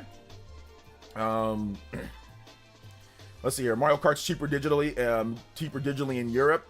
Yeah, once again, Nintendo has different currencies and different prices, so everything's not always going to be the same in every single region. But generally speaking, they will charge the same price for their physical and digital games in many, many regions. So let's see here. I'm trying to be nice, guys. I'm trying to give him an opportunity. I'm trying to, you know, like I said, be chill. I'm trying to give him an opportunity, but I'm like, he needs to stop, bro. You need to stop, all right? Just chill, bro. Just chill. Like, last warning. I think Bowser was talking about, so let's see here. I think Bowser was talking about 140% tariffs were not included because they hit the night test switch to announce. The original 10% were calculated. Okay, the original 10%. Okay, yes, I do think that, yes, maybe the original 10% were calculated in there, yes. So yeah, it's all good. I'm not gonna ignore somebody coming to my stream and acting like that, because you know what? If I ignore them, then they're gonna bring their friends. They're gonna keep on doing. They're gonna keep on with the disrespect. There's one thing that I don't mind, bro. That's fine. Everyone want to have their opinion. That's fine. But one thing my mom taught me is that you don't tolerate anybody disrespecting you, and that's one thing. I ain't gonna tolerate nobody disrespect in my own stream. I created this community. You guys have been here and have been supporting me, and I appreciate that. But nobody comes to my stream and disrespect me. That ain't gonna happen. So I'm trying to be nice, trying to give him a little bit of leeway. But if he's gonna keep on with the disrespect, I'm gonna have to cut him off. So that's one thing that I will not tolerate. I'm not gonna tolerate people doing that. You know, you got to have some respect. So if I leave him, he's just gonna keep doing it because he's a moron. You know, so I'm not gonna have somebody do that. All right. Thanks for coming out to the stream, bro. Let's hit you with the ban. Hit you with the ban. Thanks for coming out. I'm being respectful. No, it's all good, man. It's all good. I don't mind people disagreeing. Disagreeing's fine. But once again, he came here and he says, yeah, he quote tweeted Obi. That tells you everything that you need to know. How is that a disagreement about Nintendo? That is you attacking me, saying that there's some type of ulterior motive or something about you. That is not a disagreement about Nintendo. That is you coming here to just troll. That is trolling. That is not a disagreement. That's not that. What are you talking about? So you can come with a different sock account. I appreciate you. Let's see here. Bowser lied, dudes. They're not allowed to do that. It's fine and normal. It's bad business to come out and whine about the government economy at a reveal of your flagship product. I will say this. It is definitely not a good look to say that tariffs are the reason why you're raising prices on things. The government doesn't like that, obviously. People that have affiliations with the person that are in charge of the tariffs aren't gonna like that and are gonna hold that against you. Look at how people talk online. If you mention anything negative about tariffs, you'll have the red hat people coming after you like crazy. They'll sit there and break it down like they're an economist. They'll sit there and tell you how, oh no, it's this and that. They'll tell you how in 15 years from now, we're going to be like, they'll sit there and say all sorts of stuff for you. So it's definitely, from a business perspective, it's absolutely not a good idea to mention that the tariffs that were imposed by one person are the reason why you're hiking up the price $1 million. Because there's a certain side of people that just don't like it, that really get upset and angry and will start to cause problems, you know? So, Neon Zen plays with the $4.99, says, I traded my PS4 and a bunch of games for my Switch too. Hey, shout out to Neon Zen. Glad that you did that, man. I appreciate you. Oh, actually, well, I'm glad that you're going to appreciate. I appreciate you dropping the dono, and I'm glad that you were able to trade in some stuff to get ready for the Switch 2, man. Because it's gonna be lit, dude. It's gonna be a really fun system to play. Did we play that Spring Metal for Lumiere? We did play that. Okay, cool. Shout outs. Let's get the next track here. I'm so far behind on music, it makes me look bad. Okay. Excuse me. We got that. Shout outs to Anderson Blitz. Thank you for the 5 once again. Bad Set, thank you for the 21 months. I appreciate that. Big love to Justin with the 10 once again. Bad Set as well with the JoJo. Let's go. JoJo Friday. Luigi's let's see here. Mario Party Luigi's Room Extended. All right. Mario Party Luigi's Room. Uh-oh. Okay, here we go. Mario Party Luigi's Room Extended. So yeah. Shoutouts to Justin and Caitlin with the 7-7-7-7-7. Brothership finally clicked? Brothership finally clicked with me. Yes, sir. It's pretty good, just start slow. Can I get the battle theme? Yes, you can. But I would say this. I would stop playing it. I would stop playing it because if you play it on Switch 2, it'll probably run smoother and load faster. So I would say that if I were you, I would stop playing it and check it out on Switch 2. That's what I would do, man, if I were you. Because it's probably going to play better. What's up, BJ Switch? Where are some of the accessories? I'm getting the Nintendo Switch camera, and I'm also getting a Switch Pro controller. Yes, the current Switch Pro controller will work with all of the Switch 2 games. Yeah. Saw your quote tweet on Genki and Pio. You're actually a Sony pony. Yeah, I'm actually a Sony pony. I just had a little bit of fun messing with both of them. Shout outs to Justin. Justin's killing it today, man. Thank you for the support today, man. I appreciate you. Let's go. Big love. Shout outs to Justin. Shout outs to Shadow Hugger. 499 sending some love for me, my cousin Commander DMB. Pause. Xenoblade Chronicles 2 Tour God theme. Oh man, is that really your cousin, bro? Is that really your cousin? It's Commander DMV, your cousin. I can tell y'all both kind of goofy, but in a good way goofy. In a good way goofy. Shout outs. Thank you, Justin, with the big support tonight. Thank you, Shadow Hugger, with the 499. Thank you for telling your friends and family to watch the streams and stuff. Let's see. I swear people need to get a course on economics or something to get a grip of what it means to them in gaming industry. Yeah, well, that's not gonna happen. You know that's not gonna happen. Let's see. They did us dirty with Harry Potter not being an upgrade. Yeah, there are a number of games that aren't upgrades. There are a number of games that are not upgrades, which sucks.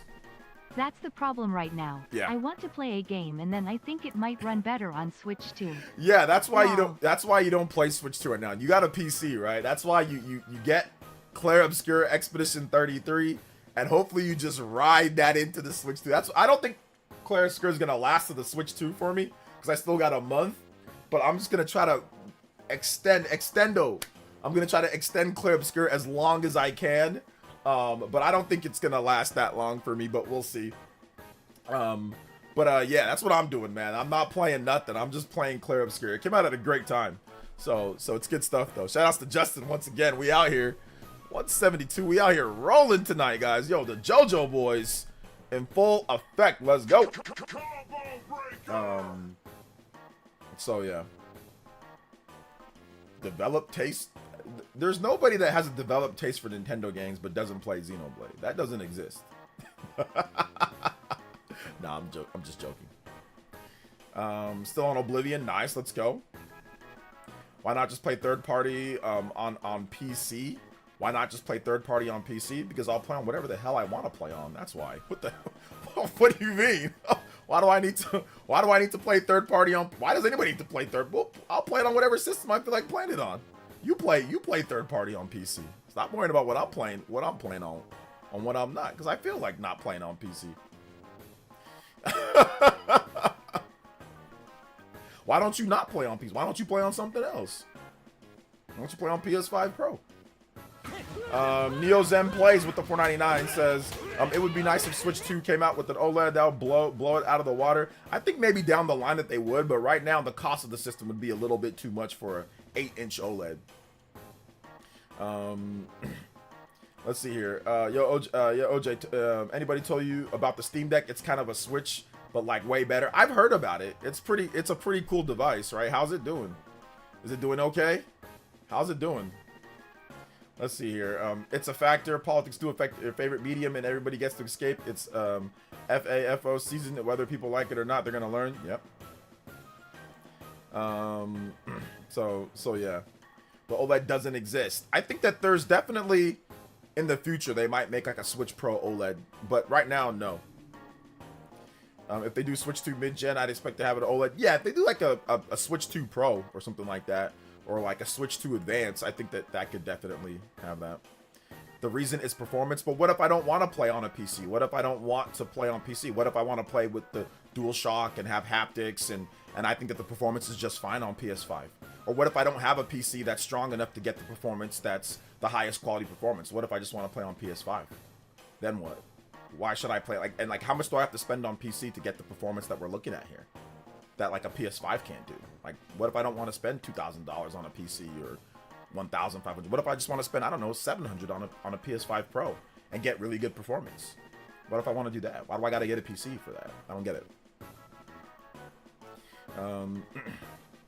See, I don't play third party on PS5 because Sony is the only company actively looking to keep third party exclusives. I don't want to support that. That's fine too. Plug your PC into a TV. You can burn your games to a DVD. Yeah. So yeah. Yeah, I never said that I had a 4090.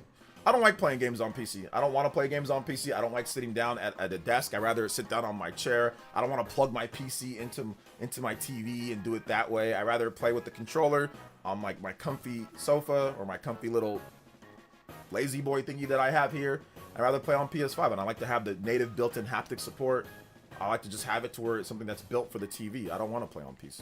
So I do not have the 5090. No, I have a 30. I think I have a 3080. So I mean, that's still pretty good, and that's still, you could probably get better performance than PS5 in a lot of games. But I don't like playing on PC. I don't like sitting at this desk all day playing video games. I'd rather sit in my chair or go play in the living room or something else. I don't want to play. I don't want to play on PC.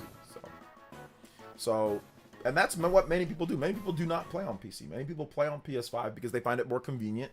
So I don't ever, when people say, why not play on PC? Why play on PC? Why not play on PS5? There's nothing wrong with playing on PS5. There's nothing wrong with playing on Switch or playing on Xbox or playing on something else. I don't get the, why not play on, who cares? Not everybody likes PC.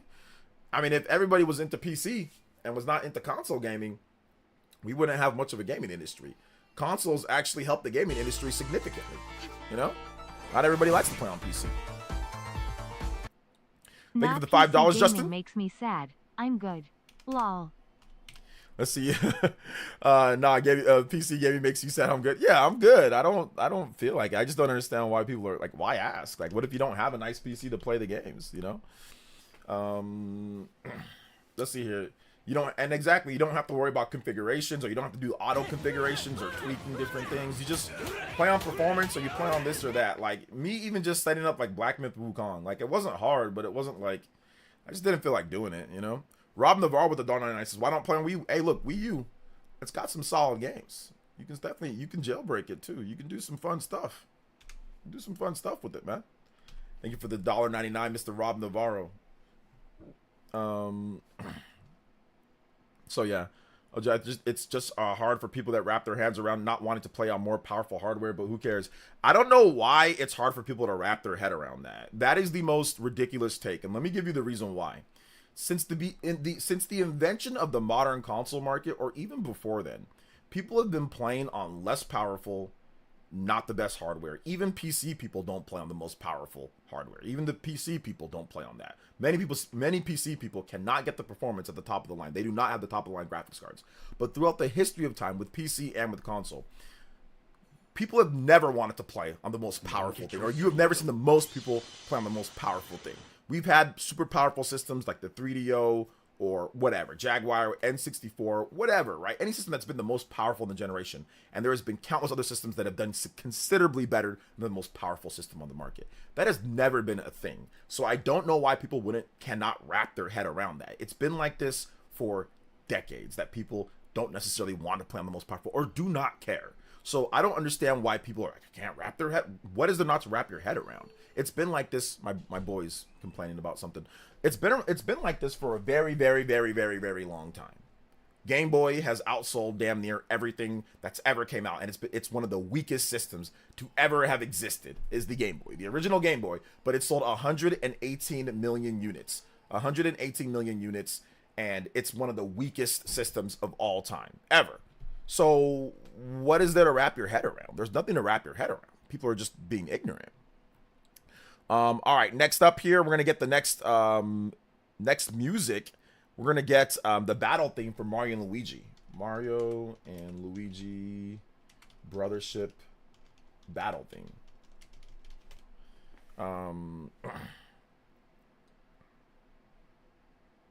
That's not always been my case, VV Lover, where I log into Steam and all of a sudden it'll just work. Everything just works as good. Sometimes there's where I have to go in and tweak a few different things or do some benchmark settings and stuff like that in order for certain games. Sometimes some games work well, sometimes other games don't. I haven't had that experience with PC. Pingwee Hobby also became a member. Thank you so much, Pingwee Hobby, with the Jonin tier pledge. Appreciate that, man. Thank you.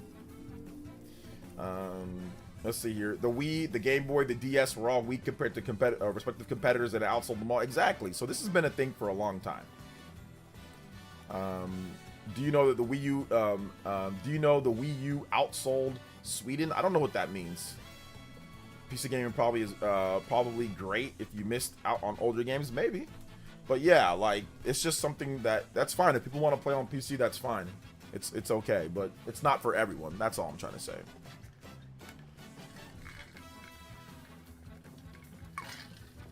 PS2 was definitely the weakest out of the three in the 6th gen, and it absolutely body bagged the GameCube and the original OG Xbox. Completely destroyed them. Completely put them in a complete body bag. Literally, that's the worst mauling we've seen ever. In any generation, outside of maybe the original NES, that absolutely destroyed everything. But the PS2 is the biggest gap that I've ever seen when it comes to console sales and all that. The PS2 just absolutely destroyed everything. It beat out the other systems by 140 million, by pretty much about 140 million units. It beat out the other, like 120 million. It beat out the other systems by 120 million. Like, that's wild. The GameCube sold around 21 million. The OG Xbox sold around 24 million. So yeah, it beat it out by, almost like a little bit under 120 million, but still, like, it's just crazy. So that's the biggest gap that we've ever seen. I don't think there's been anything the gap has been as big as that in terms of, like, in the modern console period, at least. Everything else was closer. Although there was a pretty big gap between the PS1 and the N64, but that wasn't as bad because the N64 sold like 30 something million and the PS1 sold like 100 and was like 100. It didn't get to 110 million, so the gap was closer. Let's see, take a bet. What will sell more, Switch 2 or PS6? Good question. What will sell more? I'm going to go with Switch 2. And the reason why I'm going with Switch 2 is going to sell more, because I think the Switch 2 price is going to be more appealing for the long term. And I think that the fact that the Switch 2 is portable, I think that Japan's going to support the Switch 2 a lot. Even if you don't get as many sales with Europe and the US with the Switch 2, I think Japan's going to be able to make up the slack. Whereas in the US, obviously PS6 is going to be great in Europe and all that. But I think Switch 2 can actually hang with it. And then I think Japan's going to be a big difference, because they're not going to buy any PS6s in Japan. I don't think PS6 is going to sell very well in Japan, considering how PS5 sold.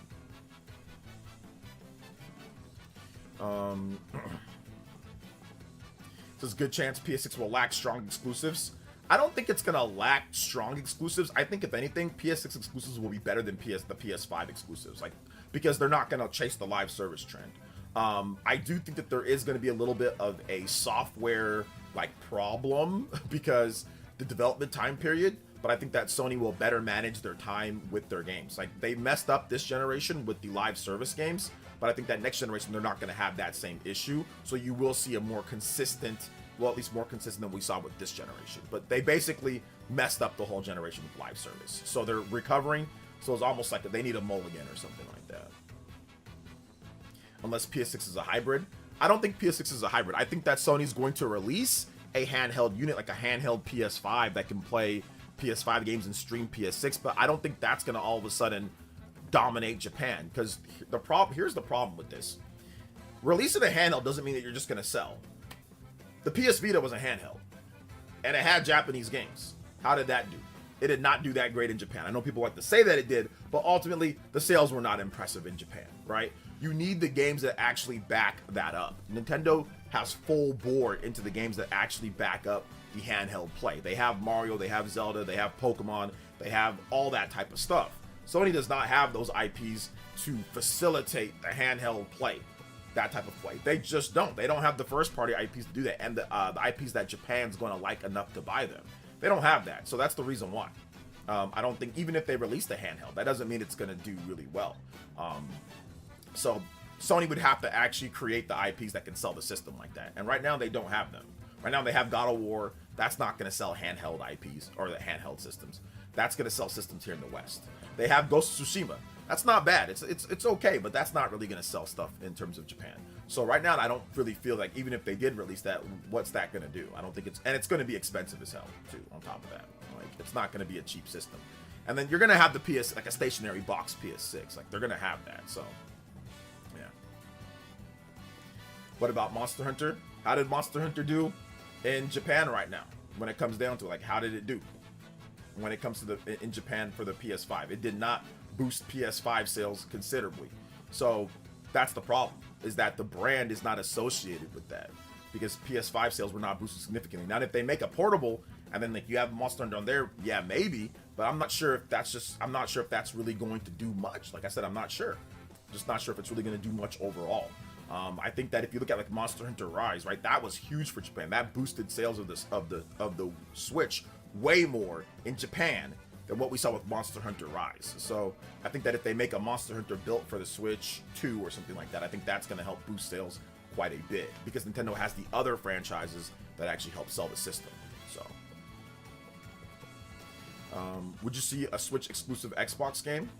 Switch exclusive Xbox game? I don't think so. But yeah, they have Astrobot and Ratchet and Clank Rift Apart. Yeah, those didn't help sell PS5s in Japan.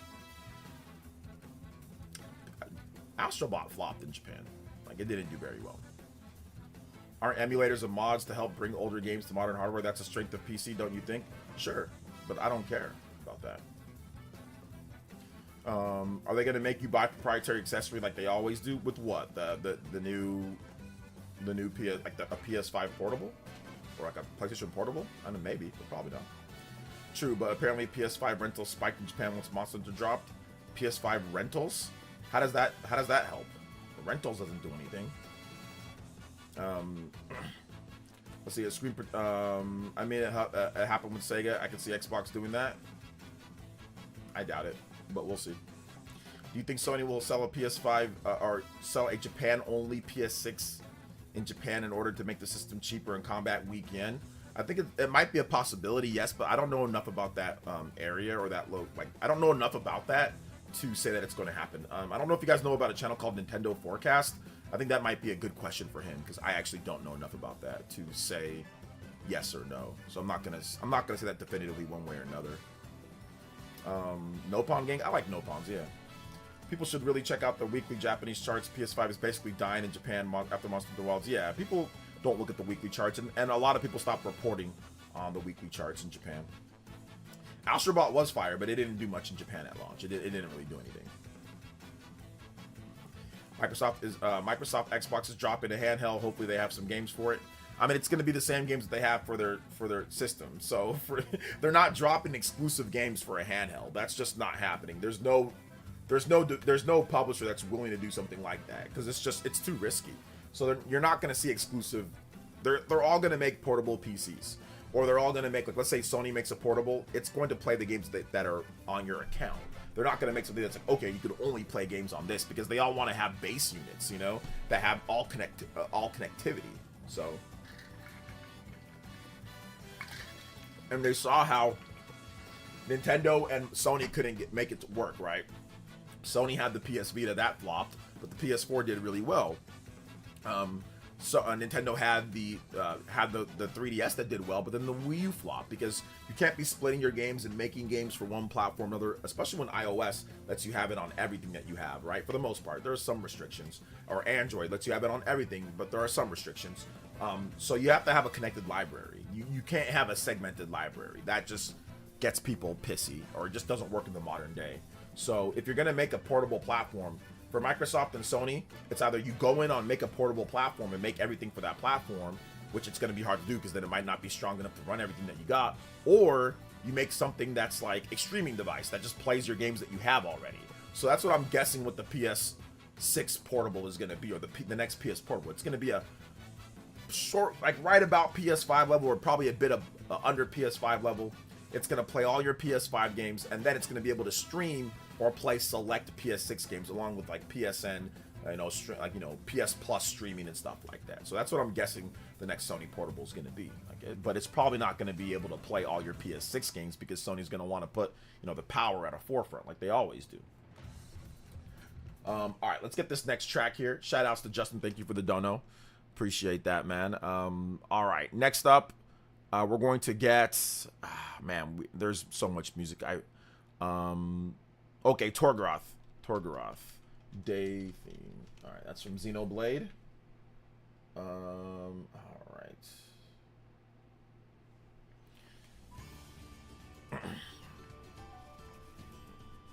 Let's see here. But you can still do it on PC. On a console, the game would need to be ported in the first place. Okay, you're talking to somebody else. Okay, no problem.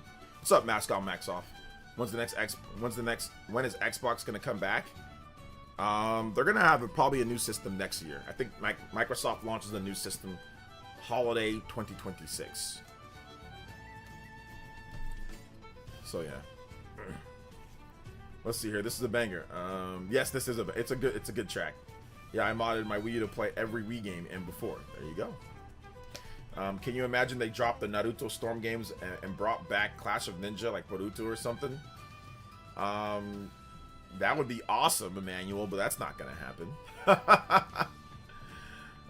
Favorite RPG this year? Claire Obscure Expedition 33 so far. Let's see here. There's nothing Sony can do. They don't have the games anymore. They don't have the studios for Japan. That's what I'm saying. Yeah, they don't have the studios to really make a real big push in Japan. They got rid of their Japanese studio. So, what's up, Mascon? Let's see. You always have good energy and brought me back. You're a great YouTuber to me. Thank you. I appreciate that, man. Let's see. OJ, you on the Spawncast tomorrow? Yeah, I got some sponsor stuff that I got to do tomorrow. Kind of like not really outside of, not really like on this channel YouTube, but other stuff. But yeah, I'll be on the Spawncast. I'll do the Spawncast pre-stream as well. I'll be on the other pre-stream as well. So let's see here. I just got here. So I hear Nintendo's responsible for tariffs and global warming. Yes, they are responsible for those two things. They're also responsible for GTA 6 getting delayed to May 26th. So Chrono Trigger stuff was a false alarm, guys. False alarm. Yuji Horii never actually said that. The interpreter just added that in there, you know. Surprisingly, my favorite Naruto games are the two Ubisoft ones from the Xbox. Did you play those? Yeah, those games suck, but they're actually pretty cool in terms of like the flair of Naruto. They're pretty cool. Like it has the actual music. It's got like a lot of the sound effects and a lot of the stuff that makes Naruto, but the gameplay's legitimately garbage. It's laggy.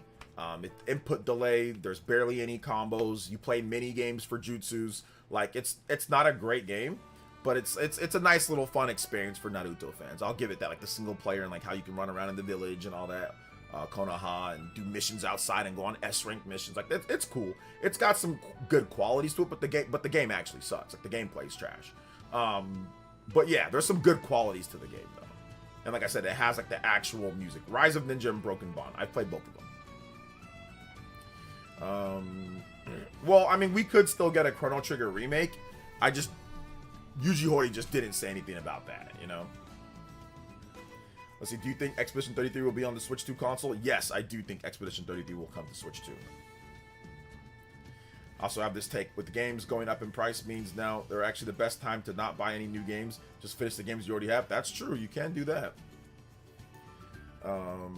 Let's see here, Daniel J. Savage. I'm not trying to be mean, it's just the games aren't very good, you know? So yeah. FF6 HD2D still in the works. It was never in the works. They just did the FF6, what was it? The FF6 pixel remaster. No, they just did that, but there was never actually anything in the works. What do you think would be the impact of GTA 6 delayed to next year? The impact? Just developers will actually feel confident releasing their games this year and probably get more game sales for the games coming out later in the fall. So yeah. But you make a video about? No. I mean, I think I made a video talk about how they said that they would, like, FF6, like, if they did remake FF6, it'd be a huge undertaking, but there's never been anything, like, any solid rumor or information that there's an FF6 remake. I can see your comments, Mr. Davis. What's good, man? Welcome. Shoutouts.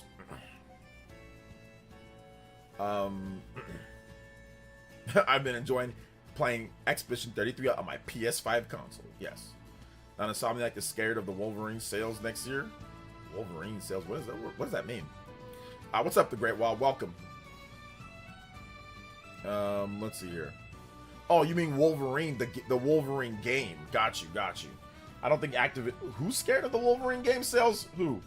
Insomniac is scared for Wolverine sales? Why would Insomniac be scared for Wolverine sales? Because it's coming out the same time, like it's coming out next year in GTA. You can launch it. You don't listen. Just because GTA is coming out in 2026 doesn't mean that you can't launch a game anytime in 2026. You just got to make sure that you don't position your game too close to GTA 6. People usually pick up GTA, play it for like a week or play it for like a number of days, and then like they're on to the next thing. Just don't position it the same week or really maybe even the same month. If you keep it out of that same month, then you'll be okay. So yeah. Oh, you're sweet. Okay, you're Swedish. Oh, okay, no problem, Shadowhooker. It's a psyop. It's not a real game. All right. That's what they said about Silksong. It says play GTA for a week. Yeah, most people just pick up GTA, play it for a week, beat the game, and they're done with it. It does have a dedicated group of people that will continue playing GTA Online, but out of the 150 million people or whatever that have bought the game, they're not all still playing GTA 5 and all that, right? No. So it's gonna get a ton of people playing it right away, and then they'll drop off. A part of me kinda wished games would delete when you eject them on the virtual game card. It would make deleting and re-downloading easier. Okay. Can I get Super Mario RPG Battle So wait, Theme? if you eject it, that means it deletes from your hard drive? Is that a good thing or a bad thing? But let me say one more thing, Justin, and let me say one more thing. I'm not saying that nobody else is going to buy GTA and play it. Obviously, it's going to sell for a long time, and people are going to pick it up and play it and whatever, you know. But, like, people aren't going to sit there and play it for forever to the point to where you can't launch another game in the same year as GTA because it's so big, nobody else is going to play anything else. No, that's not it. Just don't launch it within the same, like, first month or so. People that pick it up later, clearly they're going to play it, but you can't delay your whole... You can't not have a game launch in a whole year because of GTA. That doesn't make any sense. Thank you for the $7.77. I appreciate that. Let's go. Justin, like I said, on a tear tonight. We out here, man. Thank you so much. Let me get this next track going here. Shadow Hugger, thank you for that, man. I appreciate it. Mario RPG Battle Theme. Mario RPG Battle Theme. At least a month for GTA for casuals? I mean, maybe. But like I said, the hardcore fans are probably just going to... I mean, people are not going to sit there and not play other games because GTA 6 came out. People are going to play other games. They'll play it for a week, 2 weeks, 3 weeks, whatever you want to say. I don't care. My whole point is that... The whole real point is this.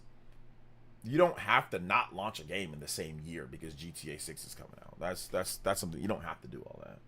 Like, I don't want to see no, like, developers say, we're not going to launch it. There's going to be one game, only GTA. That's overhyped. That's overhyped. Shoutouts. Appreciate you guys.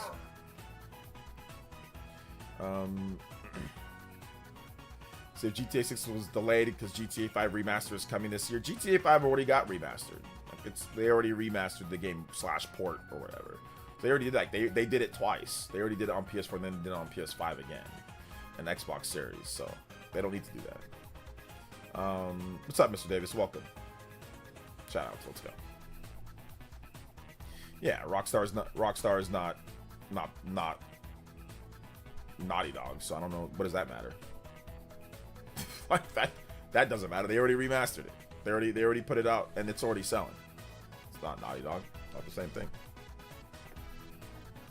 What does that have to do with Rockstar? I don't get it. Am I the only one who thinks GTA games are boring? You're not the only one. There are people that don't like GTA. Let's see here. Wilberforce Wooster says, I always forget GTA 5 was a PS3 game. I don't. My daughter was born 1 year before GTA 5 came out. By the time that GTA 6 comes out, she'll be heading to high school. I know exactly how old and how long ago GTA 5 was. I remember. Like I said, it came out 1 year after. She was born 1 year. No. She was born 1 year before. Not 1 year after. My daughter was born 1 year before GTA 5 came out. I remember. They were still talking about GTA 5. So my daughter was born 1 year before GTA 5. And then, like I said, by the time that GTA 6 comes out, she'll be heading into high school that year. Actually gives studios a chance to launch their sales by this delay. That's a good thing. And they're also letting the studios know when GTA is coming out, you know? So that's good. We probably only got about 2 more GTAs in our lifetime. Depends on how long you think you're going to live. I would say this. I would say with modern technology and medicine and exercising, I think we maybe got about not to be fair, but to be honest, I don't think they're going to take as long for the next GTA. I think the next GTA will be sooner because they're just going to build off of the base from GTA 6. I don't think they're going to have to completely remake everything like they did with GTA 6. I think they're going to take GTA 6 and they're just going to build another game off of that. Like they did with GTA, like GTA 3, GTA San Andreas, GTA Vice City, those games. So yes, it's still going to be a while before the next GTA game comes out, but I don't think it'll be this long. I think it'll actually be shorter. I think, and they'll, like I said, they'll just use the same the same models and all that. They'll just redo it like they did with the PS2 GTAs. So I don't see them taking another, 13 years or whatever. I think it'll probably be like 6 to 7 years or so. So I think they'll make another one. They'll make like a large expansion that's completely different. Like, I don't think they're going to take as long for another GTA.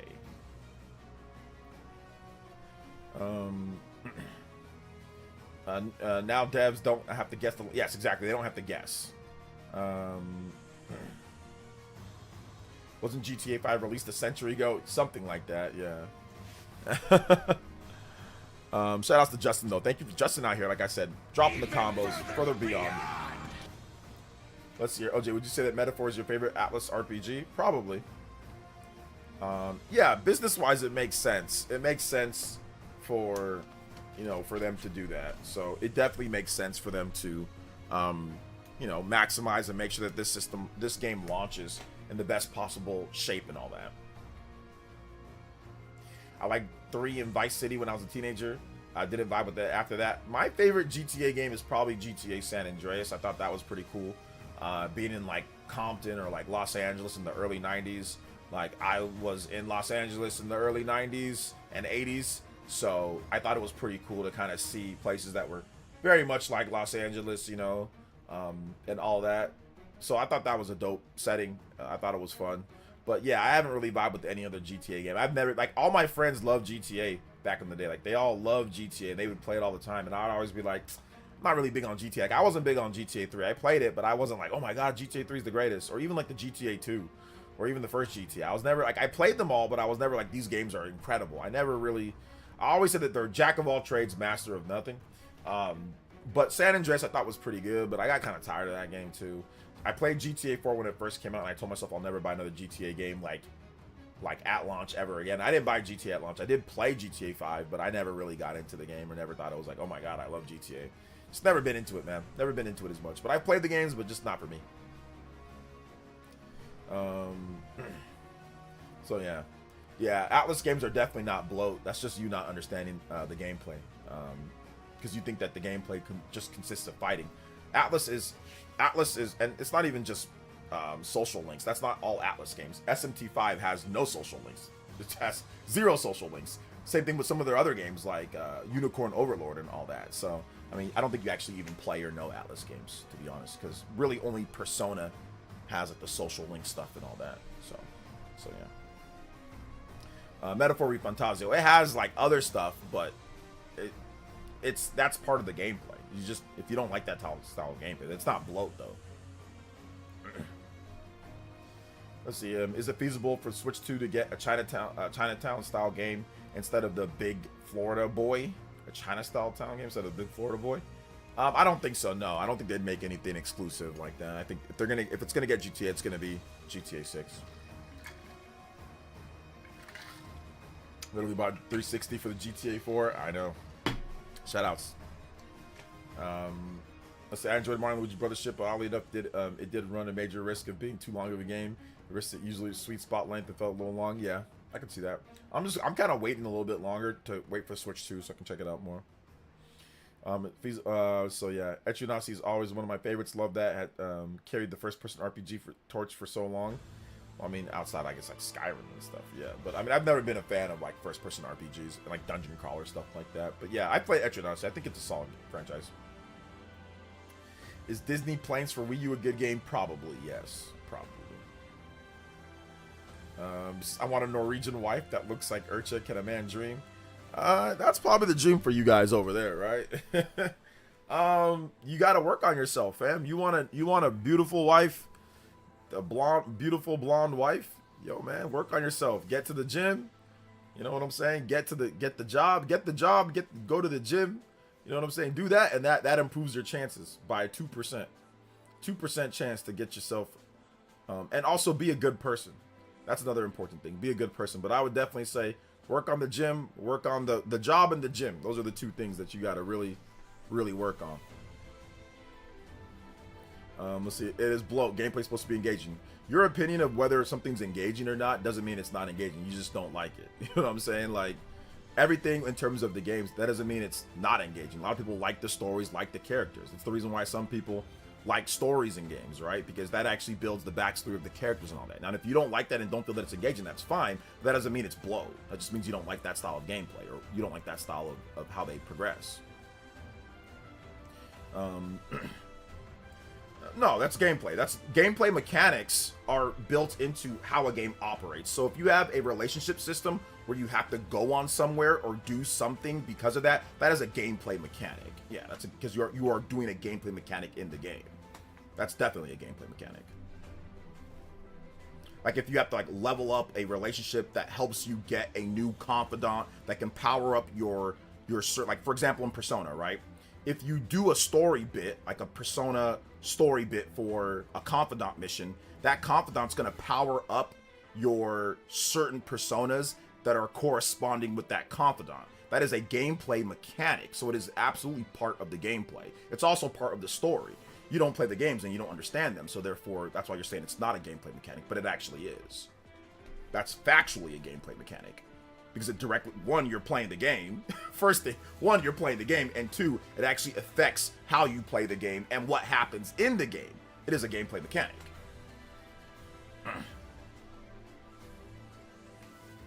Let's see here. Oh, you're just factually wrong. That's okay. It's fine. You're just factually wrong. It's a gameplay mechanic. Now you're saying, oh, well, it's factually not engaging and it's considered bloat. No, it's not. It's part of the gameplay and people like it, and that's fine. But it's factually a gameplay mechanic. You tried to say that it's not, but it is. If you don't like it, that's fine. But you're not right, and that's okay. You know, it's okay to be wrong. You're stubborn. If your job is to work at a gym and you have the good heart, is the key to woman's heart? Let's see here. Yeah, I mean, working at a gym is a good idea. If you can work at a gym, because at least you'll be around exercising and all that. Late to the stream, but it's also Nintendo's fault. Concord failed. Yes, it is. Yes, it is. Persona in general is, the story is more involved in the gameplay than most other games, because confidants, that's part of the story, the characters, and how you power up your personas, or even things that you can have access to, is access through your personas and those relationships that you build, the gameplay mechanics within the personas and confidant system. So it's definitely gameplay. It's gameplay mechanic. Fire Emblem is going Thank to you for be the $5. amazing on Switch too. Oof. I bet it will support mouse controls too. Ooh, that'd be and there's good. no telling what kind of twist it will have. That'd be good. Shout outs to my man Justin. We out here. Further than beyond. So yeah. No, what I said wasn't subjective. Now, your opinion on whether it's blow and all that, that's fine. You can have your opinion, but it's factually a gameplay mechanic. Yeah, that's factually. If you don't think it's engaging, that's fine. Nobody cares if you think it's engaging or not. You don't play the games, you don't care. I know that you don't. You don't understand the games. On top of that, so that's fine. But it's a gameplay mechanic. It's a gameplay mechanic. So you said it's not a gameplay mechanic. It's not, but it is. So yeah. You don't understand, like, you don't understand the Persona Confidant system. You probably haven't played it much. You don't know anything about it. So that's okay. No big deal. Let's see. Turn-based combat requires input. Yes. No, because you said that it wasn't a gameplay mechanic at all. You said it wasn't part of that. Now you're saying, oh, well, it is, but it's blow. Stop. Come on, man. Just admit that you're wrong. It's okay, man. Move on. Just move on, dude. Move on. You set it up there. Go check back up what you said. Dude definitely didn't play the game. Nah, he didn't. I think he's just, like I said, I don't know what he's doing right now. And he's just talking a lot. Let's see. If I go bald, do I use Rogaine? No, you do not use Rogaine. You use hymns. Use hymns. Nah, you're wrong, buddy. Nah, you're wrong. It's okay, man. It's okay. But if you want, I mean, I can scroll back up and tell you what you said, since, so yeah. Story and characters is gameplay. Man, what the F is wrong? What the F happened to gameplay? Or gaming? So right there, you were saying that you're trying to say that's not part of the game. Right there. You just said story and character gameplay. Yes, it's a gameplay mechanic. You were trying to argue that it was not a gameplay mechanic at all to have confidants and personas because you don't understand and you don't know the system. So that's literally, that's a quote right there that you said. So... You also said it's not an opinion. Story and characters isn't gameplay. Yeah, it is. I gave you gameplay mechanics that are definitely tied to the characters and stories through the Persona Confidant. So, yeah, you said that you never said that. Yes, you did. You actually said it twice. Those are two things that you just said right now. So you actually tried to argue that the story and the mechanics of Persona is not gameplay. I proved you wrong. Then you shifted it to, okay, well, it's blow. You know what I'm saying? So, I mean, I don't understand why you try to sit there and say that you didn't say that when you literally did. So, it's okay.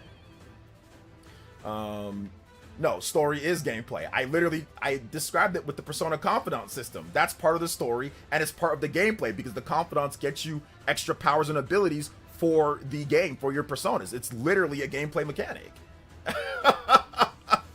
It's literally a gameplay mechanic. You're just, like I said, you're just being really stubborn right now. You don't want to be wrong. Durant with the subscription. Thank you so much, Durant. I appreciate that. Gameplay that is reliant on story isn't story. That doesn't even make sense, and you're spelling things wrong. So I'm just gonna we can just agree to disagree at this point. At this point, you're kind of typing fast. You seems like you're coping a little bit now at this point because you said that you never said anything like that. I gave you 2 examples, and then now you're trying to say, well, it's not part. You're spelling things wrong. You're sitting here. You're typing furiously. It's okay, man. Just like I said, we can just agree to disagree and move on. It's fine. It's no big deal that you did not know that Persona's story is an integral part of gameplay mechanics. It's fine. It's okay. You know, I know English is your 3rd language, and also gameplay mechanics must be your 3rd language as well. I know that you don't understand gameplay mechanics is also your 3rd language because you didn't understand that Persona's story, specifically with the confidants and personas, is part of the gameplay, and it's actually very important to the gameplay of the game. Like, you're gonna be in trouble if you don't actually do those. You know, it's a gameplay mechanic, and you didn't know that, and that's okay. It's fine.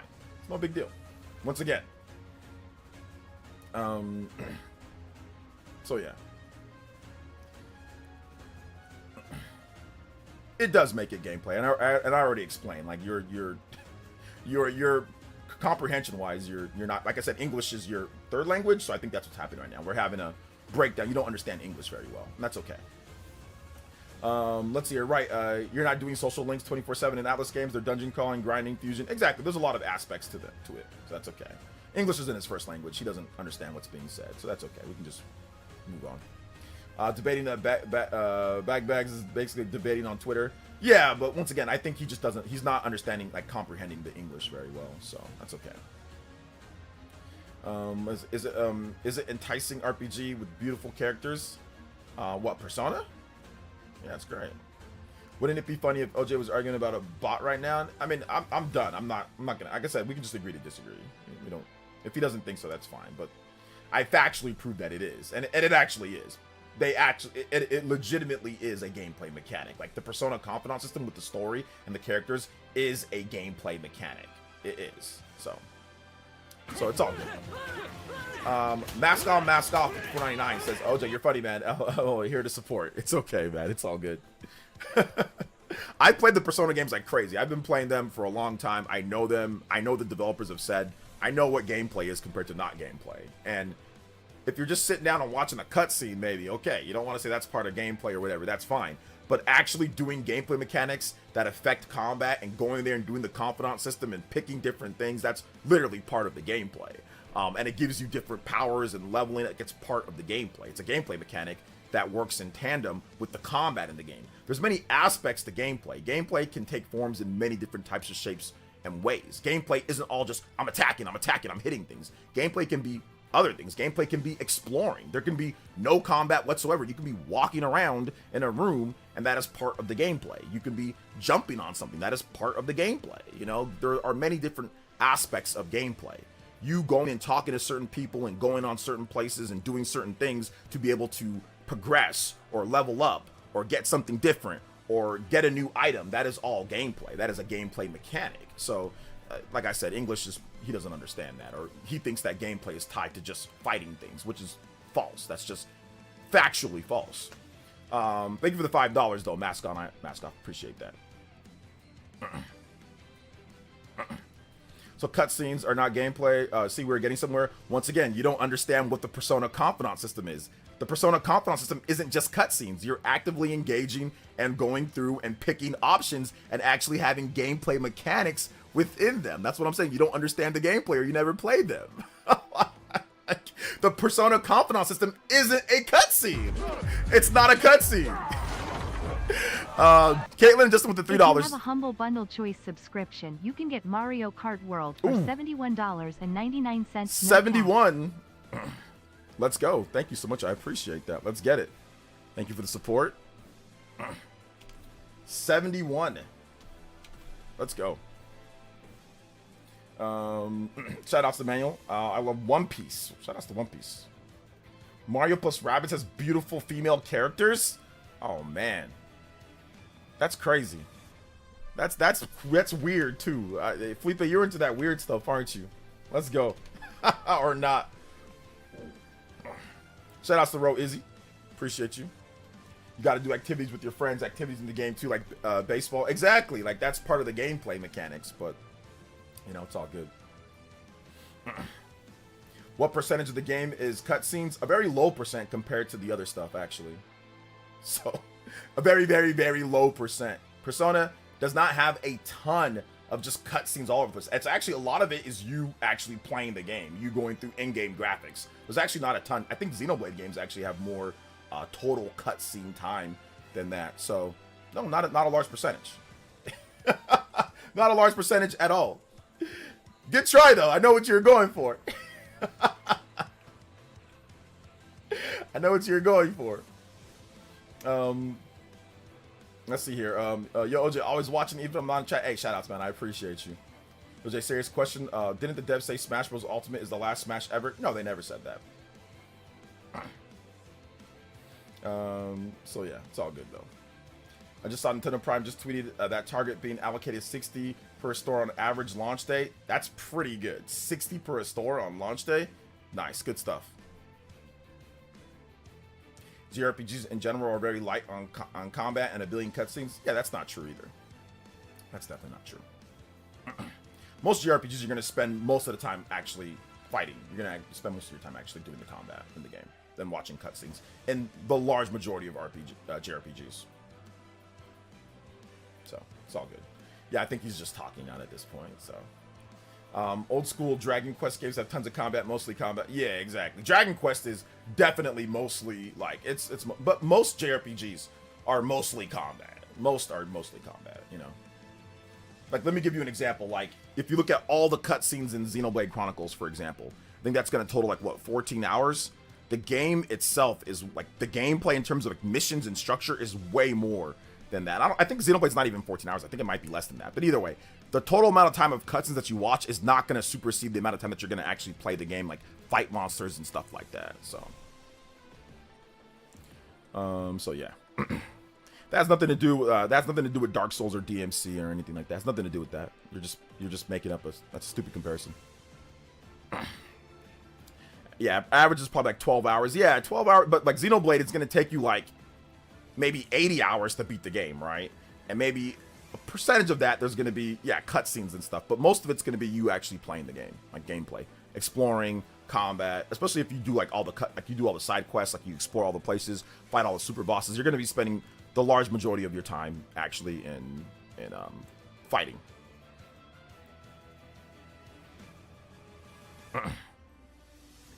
Let's see here. But anybody getting Switch version of Dragon Quest 1 and 2? Switch version of Dragon Quest 1 and 2? I'll probably check it out. We'll see.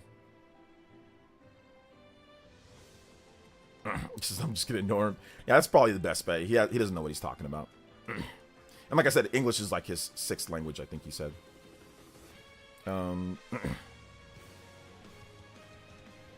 Tales games have, once again, more combat than cutscenes as well. So yeah. It's probably the game. It's probably a game key card. All digital then, baby. Oh, do you like JPEGs with no combat? There's just no way this guy. You're the one who said it was your third. I was making a joke. You said it was like English is like your 3rd language, so I said it's your 6th language. I was just making a joke. Tales have more combat than cutscenes? Yes. The majority of RPGs have more combat than cutscenes. Yes, the large majority have more combat than cutscenes. Almost no JRPGs have more cutscenes than combat. That makes no sense. Almost none of them do. Like, but you don't have to take my word for it. Google or YouTube search every single JRPG and look up all cutscenes. And then look at the time, then look up time to beat the game. And you'll see right there. But I play all these games, so I know. I beat the majority of Tales games. I beat the majority of Xenoblade games. Or actually, I beat every Xenoblade game. I beat the majority of these games that we're talking about here. And all of them have far more gameplay than cutscenes.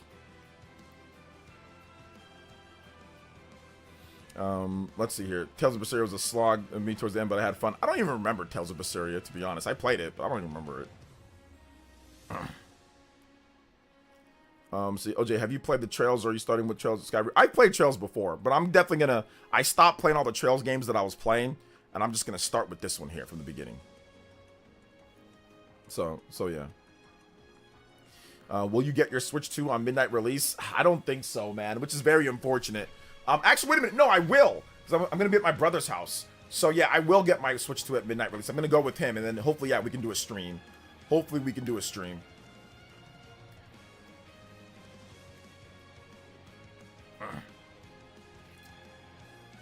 So, let's see. Tales of Arise. I think they have a lock on in Tales, didn't they? Tales of Arise. There's no lock. There's a lock on. There's a lock on Tales, if I'm not correct. Let's see here. Any launch games you picking up? Yeah, I'm gonna pick up Mario Kart World. Well, it comes in the bundle. I might get Cyberpunk, Guardians of Azuma, all the physical games, like all the third-party physical, like not the game key cards, but the actual real physical games. I might buy like the third-party like games that are like game key cards, or I might buy them like on sale, just digital later. Like anything that's like physical, I'm considering getting. So like Cyberpunk, Guardians of Azuma, you know, those 2 games are pretty much. I think there's like another game or 2.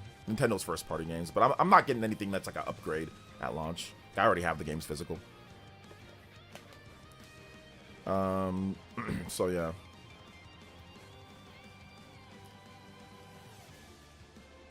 Let me tell you what a JRPG is. Tales of the Light JRPG, Dark Souls Classic Action JRPG, Dragon Quest True JRPG, Kingdom Hearts Action Adventure, Pokemon ATB. What does that mean? It's all good. Right Out Remastered is the only Switch 2 game I'll give me for Donkey Kong. I think Right Out Remaster comes out. I think is that June? Yeah, that's June. Yeah, Donkey Kong's July. So yeah. Yeah, I think he's talking about Pokemon Legends Arceus or something like that. I think that's what he's talking about. I'll probably check out Right Out. I wish they did an upgrade though. I wish they did an upgrade for Right Out for the Switch 1, so you can buy the game physical Switch 1, then have the upgrade. So I wish they did that, but they're not, because they're lame. Sega's lame. Let's see here. Me too. I'm getting Cyberpunk and Right Out. Yeah. Bro, you could just say Final Fantasy 4 through 9 being okay. Correct the ATB. I think Felipe's just joking. He's just trolling, dude. He's just trolling. He is just trolling. Shout outs though, guys. Make sure you hit that like button. If you have not hit that like button yet, make sure you hit that like button, guys. I appreciate you guys coming out to the stream tonight. Hit that like button. Let them know that we are streaming here tonight. Let's go. Shout outs, guys, though. I appreciate it. Let's go. Big love. Big love. Hit that like button if you have not hit that like button. Let's go. Do you think that they will do big Switch exclusive every month till the end of the fiscal year? Pretty much. I mean, they have everything lined up to be a... I mean, either it's like a Nintendo Switch 2 edition game or it's like an actual exclusive. So, I mean, right now, I mean, the system's coming out in June. So, June, July, August, September, October, November, December. That'd be 7 games. Right now, they have 5 games in terms of big first-party games that we know about. And then they have about 7 games total if you count, like, Welcome Tour, Drag Cross Drive. But if you count Nintendo Switch 2 edition games, they have way more. They have enough games to actually cover every single month and then some. So, I mean, it could be. OJ, do you know if you need to have the game key card in the Switch, if it's essentially a key to download? Yes, you have to. It works almost like a physical game. It's not tied to your account. You take the game key card, you put it into your system, it downloads the game, and then it operates as if it was an actual physical game. If you take the game out, you can't play the game. If you give it to a friend, they can download it on their system, and then they can play it from there. But they have to give it back to you. You can't just play the game without... Even though it's downloaded on your system, you can't play it. It works as like... It works almost essentially as a PlayStation 5 or Xbox Series game. Like, you know, like where you take the game and like you install it to your hard drive. It's almost like that. However, those games don't need, not all, some of them do, but not all of them. Some of them need the internet, but a lot of them, like on PS5, for example, do not need the internet. It installs all the data off the disc, you know. But a lot of them do need updates. But essentially, it's almost like that. Not quite, but almost like that. So yeah. Please talking about the Tales games. I miss Tales of Zillia. I should play that again. Nice. What's up, Criosa Bomb? Welcome. SMT's awesome. I love SMT. I love me some SMT. It's so good. Yes, hit that like button though, guys. I appreciate that. Let's go. I'm probably gonna do a complete Nintendo Switch 2 guide before launch. So like maybe in the next week or two, I'll probably do a complete Nintendo Switch 2 guide so we can go over everything, you know? So, did I ever get Paul Gale? Paul Gale, did I play your notification? Oh, TMNT. Sorry, Paul Gale. That was over an hour. I never played Paul Gale's music. TMNT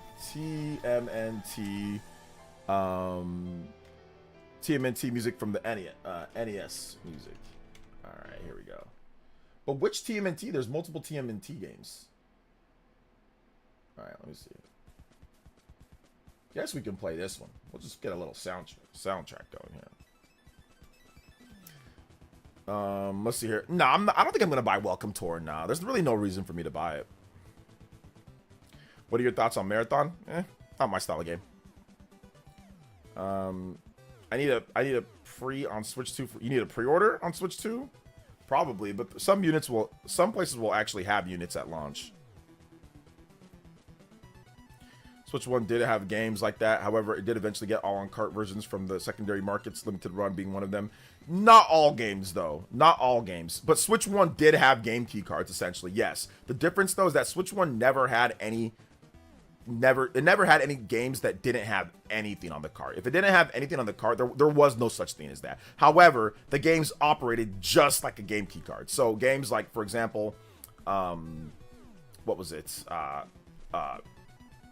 Hogwarts Legacy, Mortal Kombat 11, BioShock, Borderlands. Like, there were a number of games where you did have to actually download the rest of the game off the internet or something like that. So there were a number of games that didn't actually get limited run games where they fixed it or they added the rest of the game. Like, the games that were too big definitely never got real physical editions, you know. So they did have semblance of a game key card, but the difference with the game key card is that there's nothing on there. Not that it matters for like Mortal Kombat. It doesn't matter because you can't play the game without downloading it anyway. But yeah, I guess it saved you a little bit of space on your SD card or on your system memory. Batman. I think Batman, there's one game. Is there one game on the cartridge? I think there's one game on the cartridge. There might be one game on the cartridge, like Batman Arkham Asylum. I'm not sure, though. But yeah, if you want to actually play the rest of the games, you got to... Or actually, does Batman, I think you can pick which one you can download. I forgot exactly how that works. I got the game, but still, yeah. Deported Sicilian, one game. Okay, yeah, there you go. There's one game. You got to download the rest. So they pretty much kind of have like game key cards already, but a little bit different. Shout out to Deported Sicilian with the $2. Says everything is Nintendo's fault. Even May 1st, guys. Was it May 1st? Oh yeah, it was May 1st. Thank you, Deported Sicilian. I appreciate that. May the 1st be with you. Let's go. Yeah, Arkham Asylum's on cart, and then the rest are, you know, not. So yeah.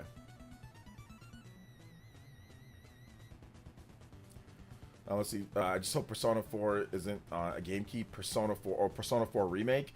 I think a lot of them actually are going to be game keys because it depends on the size of the game, and even if it's not the size, just some of them are, until we know exactly what's happening with the sizes of them and the costs, it's going to be hard to gauge which one is and which one isn't.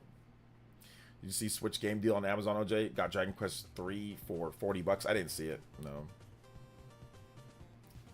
I did not see it. I don't think we even had... I don't think you can even hear this music, right?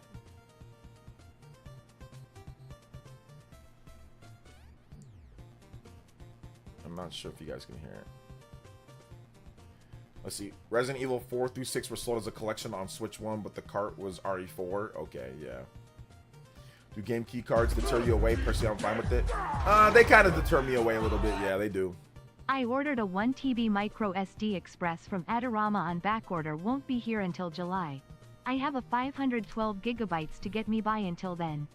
Man, you know what? I took too long to order it, and I don't think I'm going to be able to have one at launch. Because they're all sold out, and they've been sold out, and I don't think that they're not going to not be sold out as more and more people pre-order it. So, yeah, I think I'm just going to be stuck cleaning out the refrigerator and re-downloading like the Wii back in the day.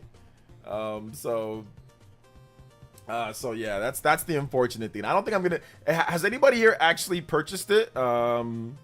So has anybody actually purchased it overall? Let me know. You know, let me know.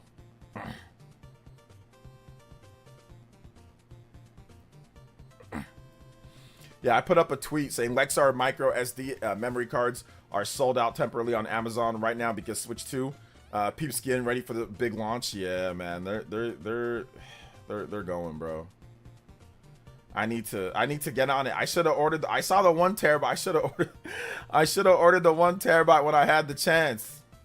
Oh man, I should have ordered it when I had the chance, but I messed up. So yeah.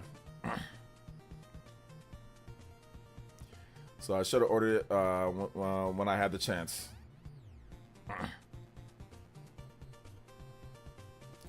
Chrono Trigger remake. Chrono Trigger remake. It seems like it was a false alarm. False alarm for Chrono Trigger remake. False alarm for Chrono Trigger remake overall. False alarm. So yeah.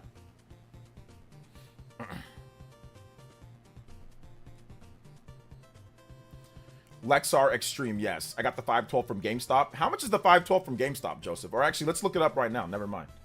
GameStop, micro SD Express. I kind of want the 1 terabyte, but I don't know if I even need the 1 terabyte, to be honest. Like I don't be carrying that many games. 1 terabyte micro SD Express Nintendo Switch 2. So they have 1 terabytes at micro. They have 1 terabyte there. Woo! 189. Okay. But it's not the fastest, though. I can send you my 512 gigabytes when my 1 TB comes in if you want it. Oh, no. I wouldn't do that to you, man. Actually, well, we'll talk about it. But wait a minute. Is it a... Okay, apparently, the GameStop ones are 800 megabytes per second. The Lexar ones are 900. It's 100 megabytes per second faster than these GameStop Express ones. So I don't know if I want to roll with the GameStop one when it's shout outs to Justin. I might take you up on that offer. Maybe. There's 256 in there, so I think I'll be okay at launch. Like I won't need, because like I'm just gonna be playing Breath of the Wild, Tears of the Kingdom. I'll just be playing Mario Kart World. I don't think I'm gonna need, you know, like there's not a ton of games that I'm gonna need it right away. Like I'm pretty sure I'll be able to play like Cyberpunk is on cart. So I'll be picking that up on cart. Guardians of Azuma is on cart, so I can pick that up on cart. There's a bunch of third-party games that are not, so like Street Fighter, right? Like you're probably gonna run out of space depending on how many games you download pretty quickly. But like, yeah. Let's see. I think the SanDisk is almost like, I think, yeah, the GameStop is 800. I think the Lexar one is 900. So yeah, the 1TB is 189. Yeah, I mean that's, I see why it's that much. I mean, obviously, but it's a GameStop brand one. They're definitely putting the GameStop tax on there, but it's okay. I didn't like the GameStop. Didn't really tell me the brand or specs or pre-order time. They said, yo, just get this SD card. Trust me, it's going to be high quality. But what's the brand? What's the specs? What's it like? Don't worry about it. It's good. It's going to be good. It's going to be good. Let's see here. Deport says, I'm not buying any game key cards. Viva la resistance. Viva la resistance. If people don't buy the game key cards, they might stop making them, or they might not make them as much. So I think right now at this point, we'll see what happens. We'll see how many people actually care or not. So yeah. There's a lot of better, faster ones coming soon. Don't want to say too much. No one's talking about it yet. Better, faster than the Lexar. So like what? We're gonna have megabyte or more speed? Like what's the next thing up? How fast would it be if it's 900? So something faster than that, Gambit. So we should wait. Oh man. So maybe we should wait for something else. That makes the situation even more complex, right? I pre-ordered the GameStop SD card. Yeah, I can see why people were rolling with that though. Like, and especially it's going to be important if you have a large library of Switch 1 games and you want to bring all those games over, right? Digital games. Then it makes sense. But a lot of the games that I want to play, let's say I want to replay, I'm going to replay Mario Odyssey, or I want to check out Mario Odyssey. I want to check out Pokemon Scarlet and Violet. I have those. Well, no, Scarlet and Violet I have digital. I have physical too, but I have digital copies of that. So I'm going to need to bring over that game. But Mario Odyssey, I have physical, so I can play that. So a lot of the games, even for like the updates, the day one updates, I can play those, physical. Google at A-Data 8.0. Where is Xenoblade X Switch 2 patch? We'll see. We'll see what they do. It's in there, so maybe they'll announce something shortly after launch or near launch. So, all right, let's see here. Let's do, what'd you say, Google? You can Google, hold up. You told me to Google what? Google, A-Data 8.0. A-Data 8.0. All right, I'm tired of turtles. Shout outs to Paul Gale. But I'm good on the turtles, bro. I'm good on the turtles music. Where's give me my lip music. Where's Strange Sunset? Strange Sunset. Shout out to Juice Man Vaughn. I need some strange. I need some JoJo vibes tonight, bruh. There we go. Yeah, there we go. I need some litness. A-Data launches new SD 8.0 Express memory card. Okay, what's all this about? They're launching it now. They said launches, so is it out? April 17th. That was a month ago. We're going on a month ago. All right. 8.0 memory card, FUD, micro fully upgradable remote work. So when's it coming out though? I see it here. Okay, Taiwan. Do you know when it's gonna launch? And how fast is it? People do flash. It doesn't say how fast it is, does it? Says all these oh, it does say how fast it is. Speeds up to 1,600 to 1,200 megabytes per second performance.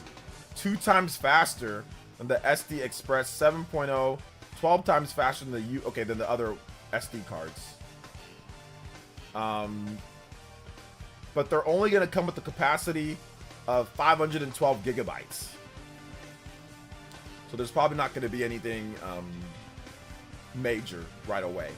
But yeah, that is double the speed, potentially up to double the speed of the GameStop memory card. That's crazy. That is wild. Yeah, I might want to wait for that one. Maybe I'll use something else like, okay, Justin, let's talk. Justin, maybe if I need to use yours, but then once this one comes out, But how much is this gonna cost? This is gonna be like $300, bro. This is gonna be like $300 for this memory card. So at least 200. 512 for the launch. Up to 1 terabyte this year. Okay. Rob Navarro with the $5 says random. I'm currently playing Xeno 1. Can I play Xeno X or the others at the same time in your opinion? I wouldn't play the other games at the same time, but you can play Xeno X whenever you want. Yeah. Yeah, you can play Xeno X whenever, but not the other games. Play Xeno 1, 2, and 3 in order, and the DLC in order. Yeah, play those in order. Shout outs to Rob Navarro. Thank you for the $5 dono, man. I appreciate that. Let's go.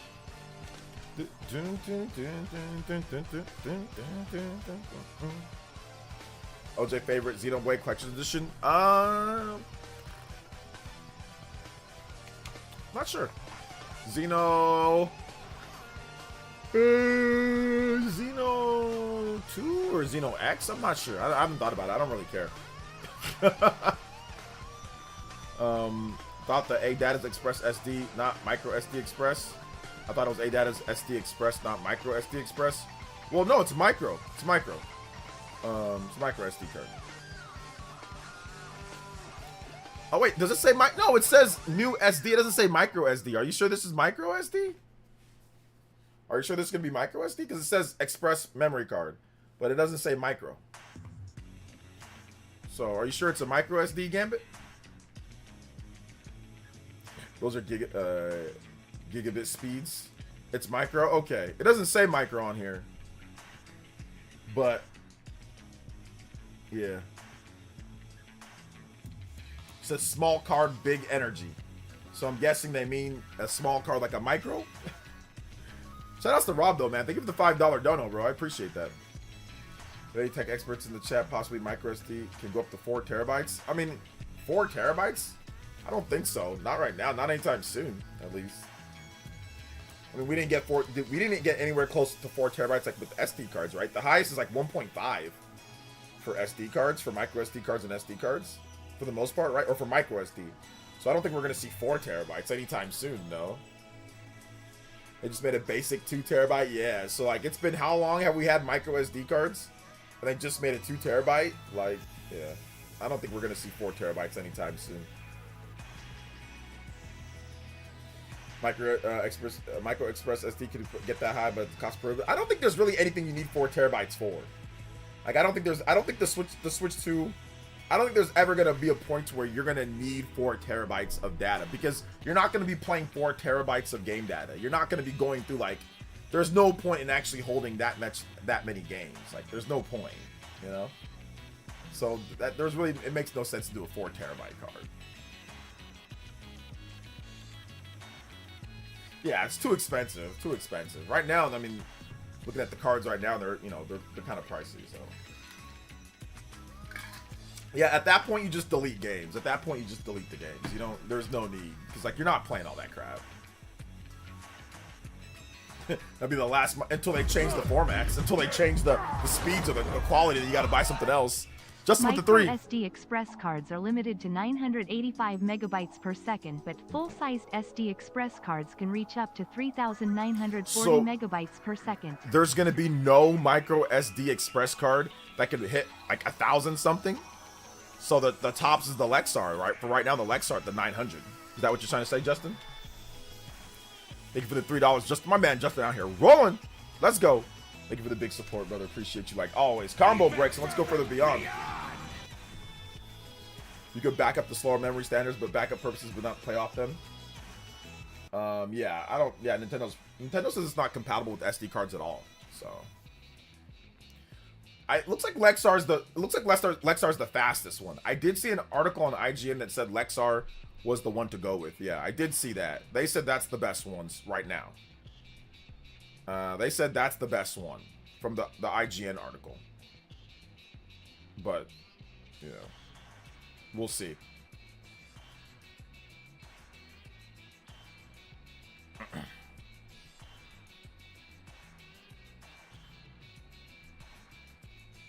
We will see overall. Let's see. I need terabyte or terabytes though. You do not need that much space, bro. For Switch 2? Nah. You do not need 3 terabytes or something. I need that to feel comfortable. That's feeling more than at that point. Like even with my Switch, right? Let me tell you guys, like right now with my current Switch. My current Switch, what do I got?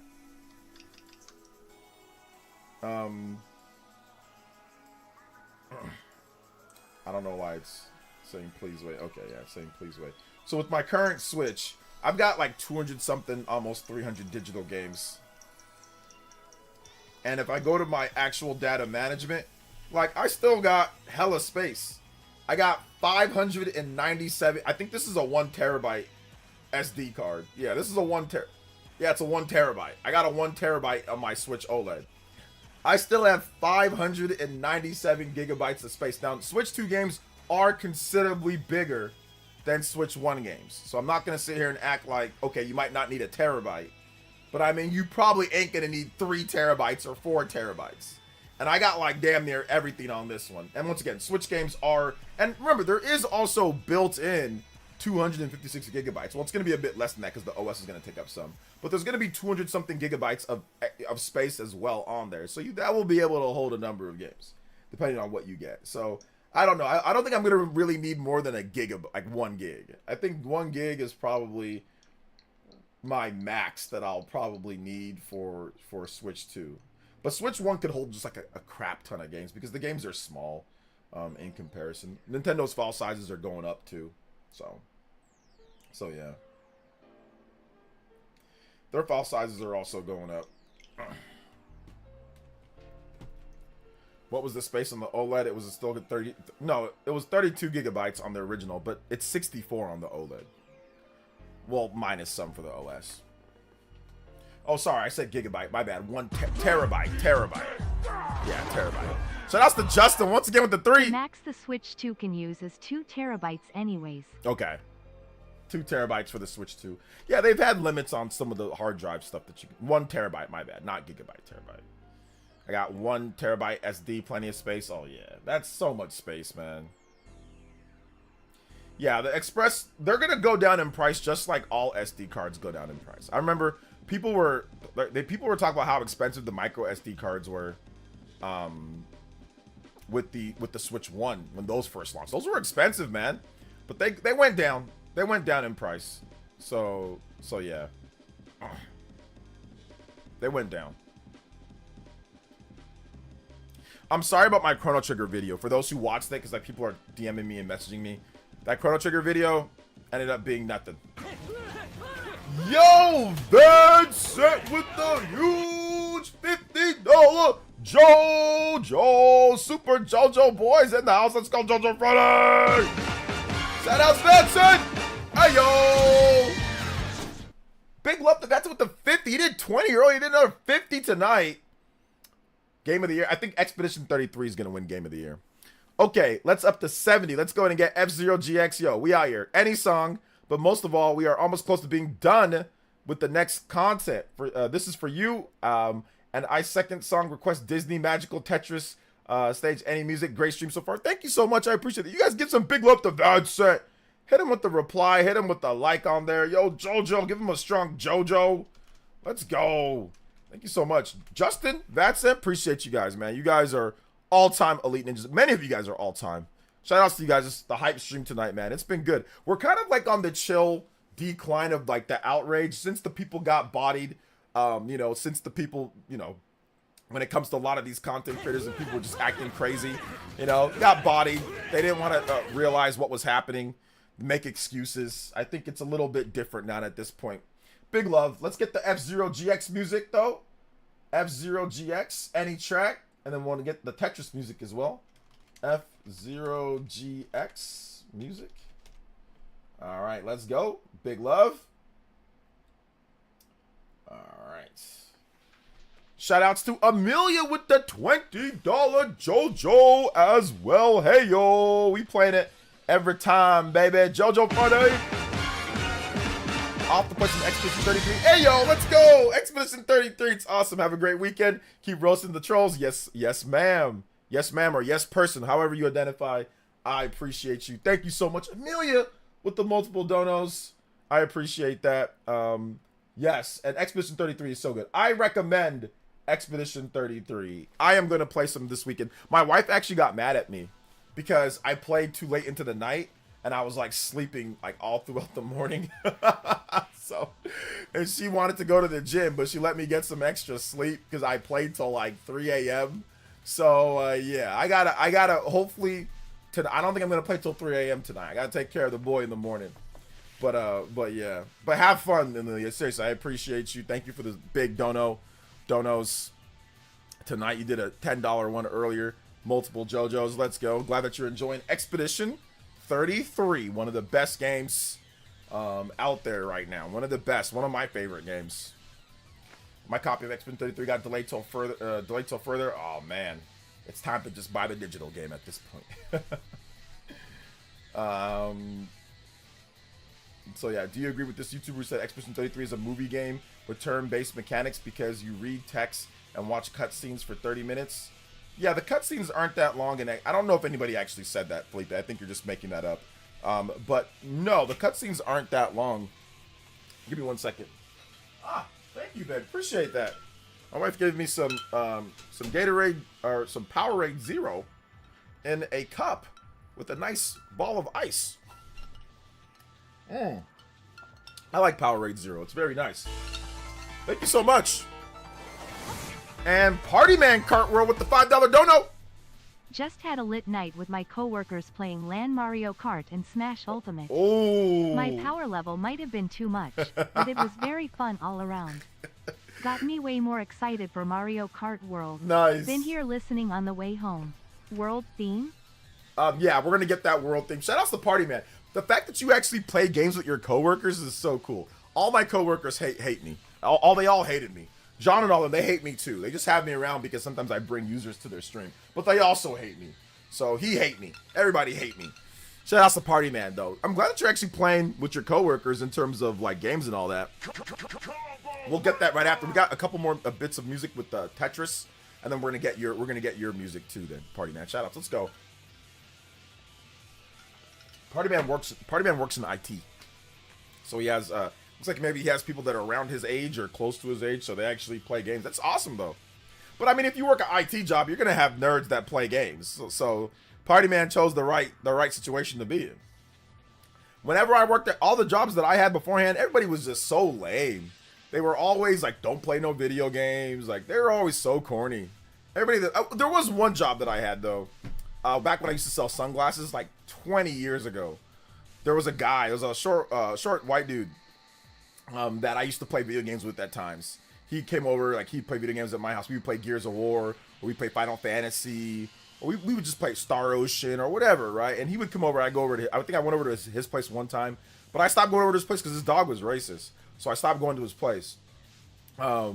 So yeah. But outside of that, he used to come over to my place all the time. Back when I lived with my mom, though. It was a long time ago. It was like I said, 20 years ago, 20 plus years ago. And I remember us playing video games together.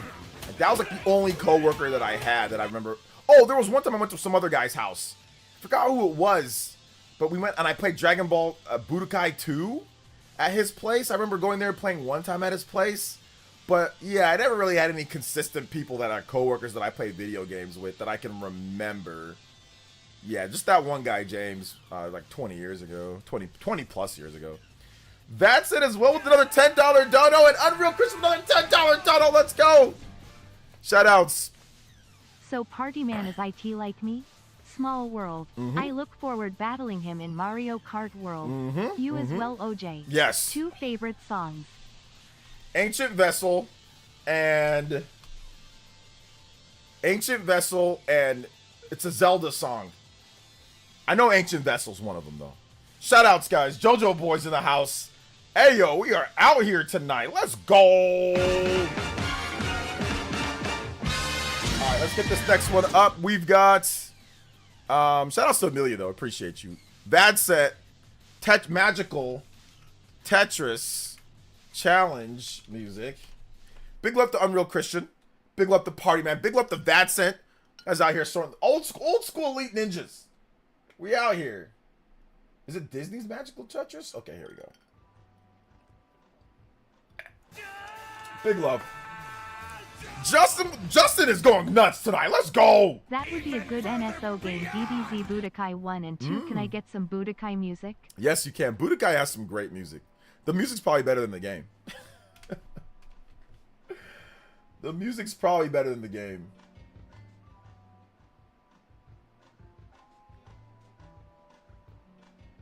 All right. Big love. Big love to you guys out here showing some support even further than beyond combo breaks. Not the dog. Some are closer to my age than others around your age or a few years older. So you got people in their 50s? Dang, that's crazy. Okay, yeah. Makes sense, party man. Makes sense. His dog was racist? Yeah, his dog was a little racist. A little. He was actually a little racist too, but you know, you got one of those, you got like those new age racists where like they're kind of racist, but you know, it's like, what the hell, why not? He was kind of racist too though, like, but not like David Duke racist, but he was just kind of racist. But back then, like, you didn't really, let me give you guys the example. Like back then, you can be like kind of racist, and it was kind of like, oh well, okay, yeah, of course he's kind of racist. Like, it was kind of like, yeah, of course he's kind of racist. Like, that's kind of how it was at my school. Like I said, growing up back then, you know, we're talking like I said 20, 30 years ago. It's like, oh yeah, everyone's kind of racist. But it's like not that big of a deal. Like it's like, it's not like we're in the civil rights days. That's how I was looked at. Now it's different looked at it now, right? Obviously it's different now, but back then I was like, yeah, kind of, so what? You know, it's like whatever. It's not that, like I said, it's not slavery or nothing, so we okay. That's how I was, and I know it sounds weird, and I definitely don't think like that now, guys, but back then, I swear to you, that's just how it was. It was not that big of a deal, you know? Let's see here. Shout outs to Shaw X with the $20 JOJO. Yo, let's go, man. Appreciate that. JoJo Friday confirmed. Yes, sir. Let's go. Let me get some more music going though, too. Let's go. Let's play it. Should we get another one for you, Mr. Shaw X? Yes, sir. We'll get that JoJo going for you.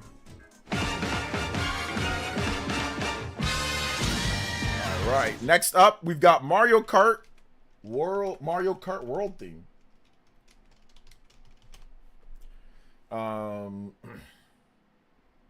right. Still remember there were some people that were upset Switch 1 didn't include micro SD cards similar to the 3DS, but they were okay with the Steam Deck having no micro SD card. Yes, that is the, well, Steam Deck came with a lot more memory though. Steam Deck came with a lot more memory than the Switch 1, so that made sense. But Steam Deck, it installs everything. With Switch, there's physical games that, you know, that were actually all on cart, you know. So yeah. Party man, where is the motif in here? I'm trying to listen. Okay, let's try to find the motif.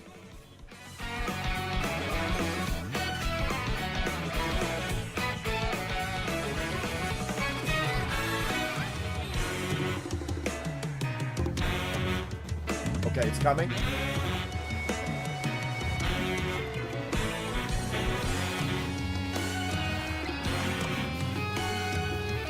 This music's lit though.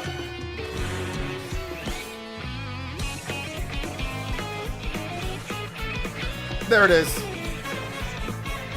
Was that right? Was that?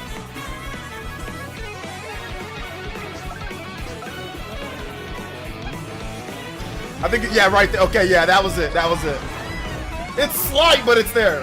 I hate PC, but you got me wanting to try Claire 33. Oh my gosh, I hate PC. Well, you don't have a PS5 or Xbox Series? If you have a PS5 or Xbox Series, you can play it on there. And it's great on there. Yeah, okay, it's so slight though, party man.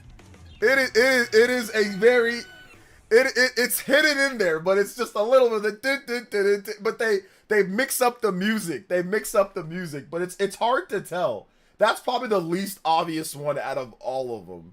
All right, shout outs to party man. Thank you. Let's get some Budokai music. Or actually, no. Next up, we've got here's another JoJo Metroid Prime 2 Echoes Torvis Bog. Anyway, it's all for now. Until next stream. Whoa! Have a great stream. Shout outs to Bad Set, man. Metroid Prime 2, Torvis. Thank you for the big support tonight, man. I appreciate that. Yeah, it was there for like a few seconds or so. You could hear like the dun, dun, dun, dun, dun, dun, dun, dun, dun, dun, dun, dun, but they don't. It's not the same like percussions and music, so it sounds different. But it's there like the same like beat, the dun, dun, but it's played with the instruments are so different and everything else around it. But the music's so good, like that dun, dun, dun, dun, dun, dun. It makes it sound so epic, you know. Love it, love it, love it, love it, love it. Even before, I couldn't catch it, so I think I'm gonna need a super clean. I think that one was like somebody removed the sound effects. I'm gonna need a real clean, straight up version of it, and then I think then I can probably catch it a little bit better. So that's the Justin though. Yes, Claire Obscure Expedition 33. Try the game. It is awesome. Possum, flossum. You know what I'm saying? Flossing on them, awesome on them, possum on them. It's so good. Partner up to $5. Oh, it started slow. The motif started slow, then picks up when you started to notice. Give it another listen. Okay, I'm gonna give it a listen when I'm just straight up. I'm gonna put some headphones on. I'm gonna find the cleanest rip of it, and then I'm gonna put on my where's my Sony headphones? I don't know where my Sony headphones are. Oh no, they're over there. I'm gonna get my Sony headphones that are super nice. I'm gonna plug it in, and I'm going to listen, and I'm gonna see if I can actually hear it like 100%. So yeah, I'm gonna do that. I'm definitely gonna do that. I need to hear it for sure. So that's the party, man. Yo, let's go. I know we haven't done this, but the overclocks. You're overclocking max. Let's go. Let's go. Let me do it. We haven't played any overclocks tonight, so let's play one overclock. Let's play the overclock because we out here tonight. Let's go. Overclock Buster! Shout outs, guys. Appreciate that. Stream clock, of course, extended, baby. Let's go. I don't know if it ever played the audio for that, but I hope it did. Ah, there you go. It did. It did. Shout outs to Terrence Hall with the $1.99 says, think Expedition 33 will hit Switch 2? Yes. I do think that it will hit the Nintendo Switch 2. I think I need to make another video talking about it because the video that I made, people were just trolling me. So I think I need to make another video talking about Expedition 33. But I want to make actually 2 to 3 more videos on Expedition 33. I want to make one more video talking about, like, once I beat the game fully and, like, I 100% the game, or, like, I get near 100% or however many hours, and I'll do, like, a full review of it. And then I want to talk about, like, Switch 2 stuff, like, why it would be such a good fit for it. Like, even though I already did, but I want to talk about, like, another video once I'm done. So I'll probably make, like, 2 more good videos on Expedition 33. Like, it hasn't been the most popular on my channel. Like, people just don't care as much. I think if it came to Switch 2, people would obviously care, you know? Expedition 33 would be a perfect Switch 2 game. I think it would work really well with the portable, the HD Rumble 2. I think it would just work really well on that system, being able to play anywhere that you want. It is a pretty graphically intense game, Unreal Engine 5, and like on PS5 Pro. Now, I don't think they had the time to optimize really for resolution, but if you want to, it runs at 1080p, 60 frames in the performance mode. So I think they can, and then it upsamples to like 4K or checkerboard or whatever the heck it upsamples to. So I think they can definitely get it going, get like a 540p, then upscale that to 1080p or something like that, or even like 900p, and then they can get it running in performance mode, and probably like downscale some of the textures and some of the other things in the game. And I think it'd actually look beautiful. I think it'd run and look really, really good. So yeah, I would want that. I definitely would want that. All right, let's get this next track. Shout outs to Vad said, thank you for the multiple donos, man. I appreciate that. Let's get Ancient Vessel. Ancient Vessel from Xenoblade. And then oh gosh. It's the temple music from Legend of Zelda, right? Christian? The temple music? Mario Kart World's theme gives me more serious Double Dash vibes. It does! It does kind of give me Double Dash vibes. Yeah, it does. So I hear Expedition 33 is Souls-like level of difficulty. Can you confirm that? No, it's not as hard as Souls. I mean, some super bosses can be very difficult. Yeah, like, but it's not, because you can spam dodge. You can beat every boss in this game very easily. But the problem is that it makes you look like a punk if you do that. Like, how you want to beat bosses in Expedition, you want to parry everything. You want to know that you have the skill to parry every single thing. So if you're playing, sure, if you want to just get through it, just dodge everything. If you just dodge everything, you'll be fine. All you got to do is just time the dodges right, and the dodges have a big window. But if you really want to actually be a boss in the game and, you know, you want to parry everything. So that's what I do. I'm sitting here, I'm stuck on a super boss because I feel like parrying everything. If I dodged it, I probably could have beat the boss by now. But I want to parry everything. So if you parry everything, then yeah, it's a lot harder than it actually is, you know. Shout out to J2 Blue with the $5 dono. Do you think Capcom will make a Switch 2 edition of MH Rise, or will they eventually port MH Wilds? Also, can you play Hiteno Village next? I don't think they're gonna. I think they're just gonna make a Switch 2 version of Wilds, or they'll just make like a separate game for Switch 2. I think that we might get an update for Monster Hunter Rise on Switch 2, but yeah, we'll see. Yeah. Forest Temple. There we go. I knew it was Temple. Forest Temple. Ocarina of Time. I knew it was the Temple music. Forest Temple. Forest Temple. Ocarina of Time. We'll play that next. Shoutouts. I knew Ancient Vessel, Xenoblade, and Forest Temple. Yes, sir. Shout out to Christian. Old school Elite Ninja. Let's go. They would probably sell on a game key card. Capcom? I mean, we'll see what Capcom does. Capcom, do they have any games that are out on Switch 2 right now? I don't think they really have anything.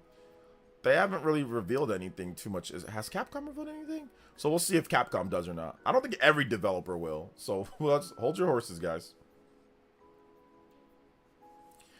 Expedition 33. Okay, yeah, Street Fighter. There we go, Street Fighter. Yeah, they just have Street Fighter. That's the one game. That makes sense though. That game is like pretty large. So I don't think they're gonna pay for a 64 gigabyte cartridge on that one. We'll see. Like Rise, that might be a little bit better on price in terms of that. Yeah, the Katsugami game. But we'll see about other games that have better sales potential. Like I think like a Monster Hunter, that obviously has way better sales potential, so they might be willing to put that on a cartridge because people are gonna buy that. You know, people are gonna buy that on Switch. Like Street Fighter is not gonna be a massive seller on Switch. It's gonna sell, but not gonna be a massive seller. Obviously, the Katsugami game, that's a digital game. So yeah, I don't see that. Like I can understand those two, but we'll see about like, you know, the like Monster Hunter and stuff like that, right? Or like Resident Evil, like the big games. RE4 remake is, unless I don't know how that'll fit because I think the game's like, I think it's like 70 gigabytes if you put all the DLC and content on there. So I mean, maybe they can optimize it, get it to fit. Monster Hunter, or let's see, Resident Evil 4 remake file size. All right. Yeah, that's a 67 gigabyte game on Xbox Series S or Xbox Series X and S. Up to 70 actually, for DLCs and other stuff. So that's a 70 gigabyte game. So if you want the same, you know, quality of the game and audio and all that, it's gonna have to be somewhere around that size. So I don't know if that's gonna be able to fit.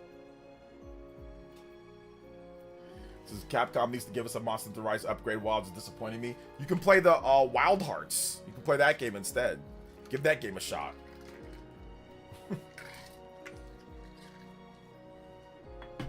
So yeah. So I have my fingers crossed they're gonna show off in a June Direct, kind of like they did with Xenoblade 2. Okay, shoutouts Costa. Shoutouts, let's go. Expedition 33 and Metaphor on Switch 2 would be nice, but I'll probably just end up playing them on PS5. Switch kind of spoiled me with RPGs. Well, if you haven't played them yet at this point, you might as well wait, right? Well, no, well, Expedition, play that on PS5 if you want to play that. But like Metaphor, if you haven't played Metaphor yet, just wait. If you haven't played it yet, just wait. There's already some PC fanboys saying that there's no way Expedition 33 will be ported to Switch 2 because Switch 2 is too weak to run the game.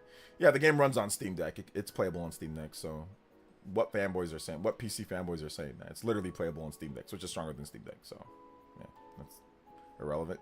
Let's see here. Already did on Game Pass. The game is good but very mishandled. Wait, already did what on Game Pass?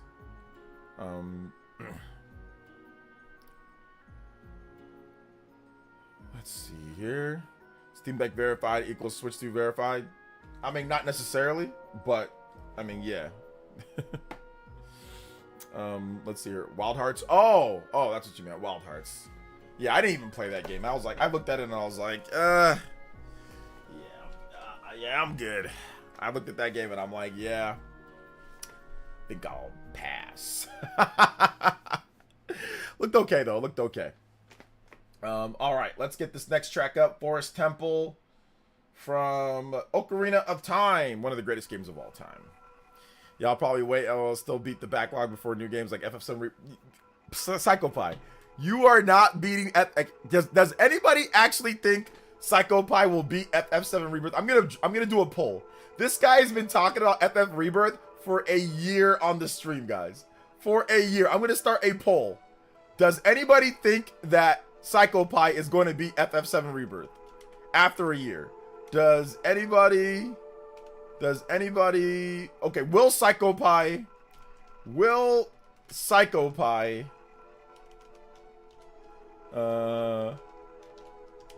beat Final Fantasy 7 Rebirth this year? Will Psychopie finally beat Final Fantasy 7 Rebirth this year? Let's see here. Let's start the poll. Will Psychopie finally beat Final Fantasy 7 Rebirth? Psychopie, let me ask you a question. How did you get the name Psychopie? What does that even freaking mean? Like, I always thought that maybe it was like a psychotic pie, like a psychotic slice of pie. But I don't know if that makes sense either. So what is the origin story of the name Psychopie? If there's a will, there's a way. If Daisy was in the game, you would have already had the game beat. If there was like a Daisy outfit, so you should wait for the Switch version. The Switch 2 version. They'll have a Daisy outfit. So yeah. Well, nobody's going to be playing GTA 6 in 2025.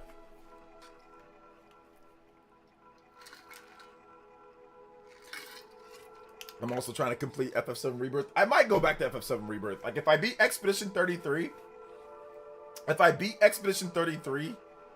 like, before Switch 2 comes out, I might go back to Rebirth.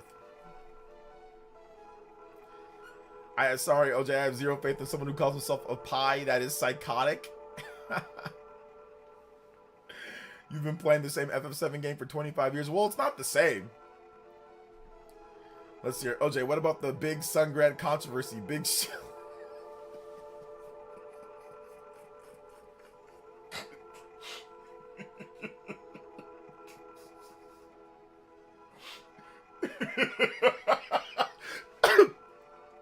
I swear Felipe does this on purpose, bro. We'll be talking about something and he'll just randomly insert something for like comedic. I swear. No, just like be for real. It's like, or Felipe, do you do stuff like that on purpose? Like that's gotta be on purpose. Like, we're talking about some stuff and then you randomly that's gotta be on, just like be on it just for like a second. No trolling, just for real. Like, that was purposefully done for comedic value, right? Like, I just. Big shell. Maybe. Big shell time. Yeah, man. Dude, I don't know about so that guy's weird, dude. That guy's weird. I watched the video where he was like, I did this because people were telling me that I need to do this, but I know that people aren't going to care if I do this. So then if I do this, people are going to care if I do it. And then if I do this, I had to bear the brunt of people telling me to do this. And then I watched one video where he congratulated like all like the crazy grift community, like the Smash JT, like the culture war people, like the weirdo orange hair lady, and like all like the grifter type people, right? Like that don't play video games that much or always complain about everything and try to start culture wars about stuff.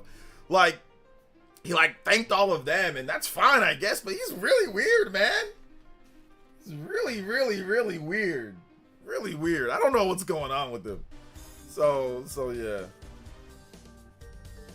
Well, Sungrad is being a poster boy as a Nintendo shill, shaking my head. He's a developer. That doesn't even make any sense.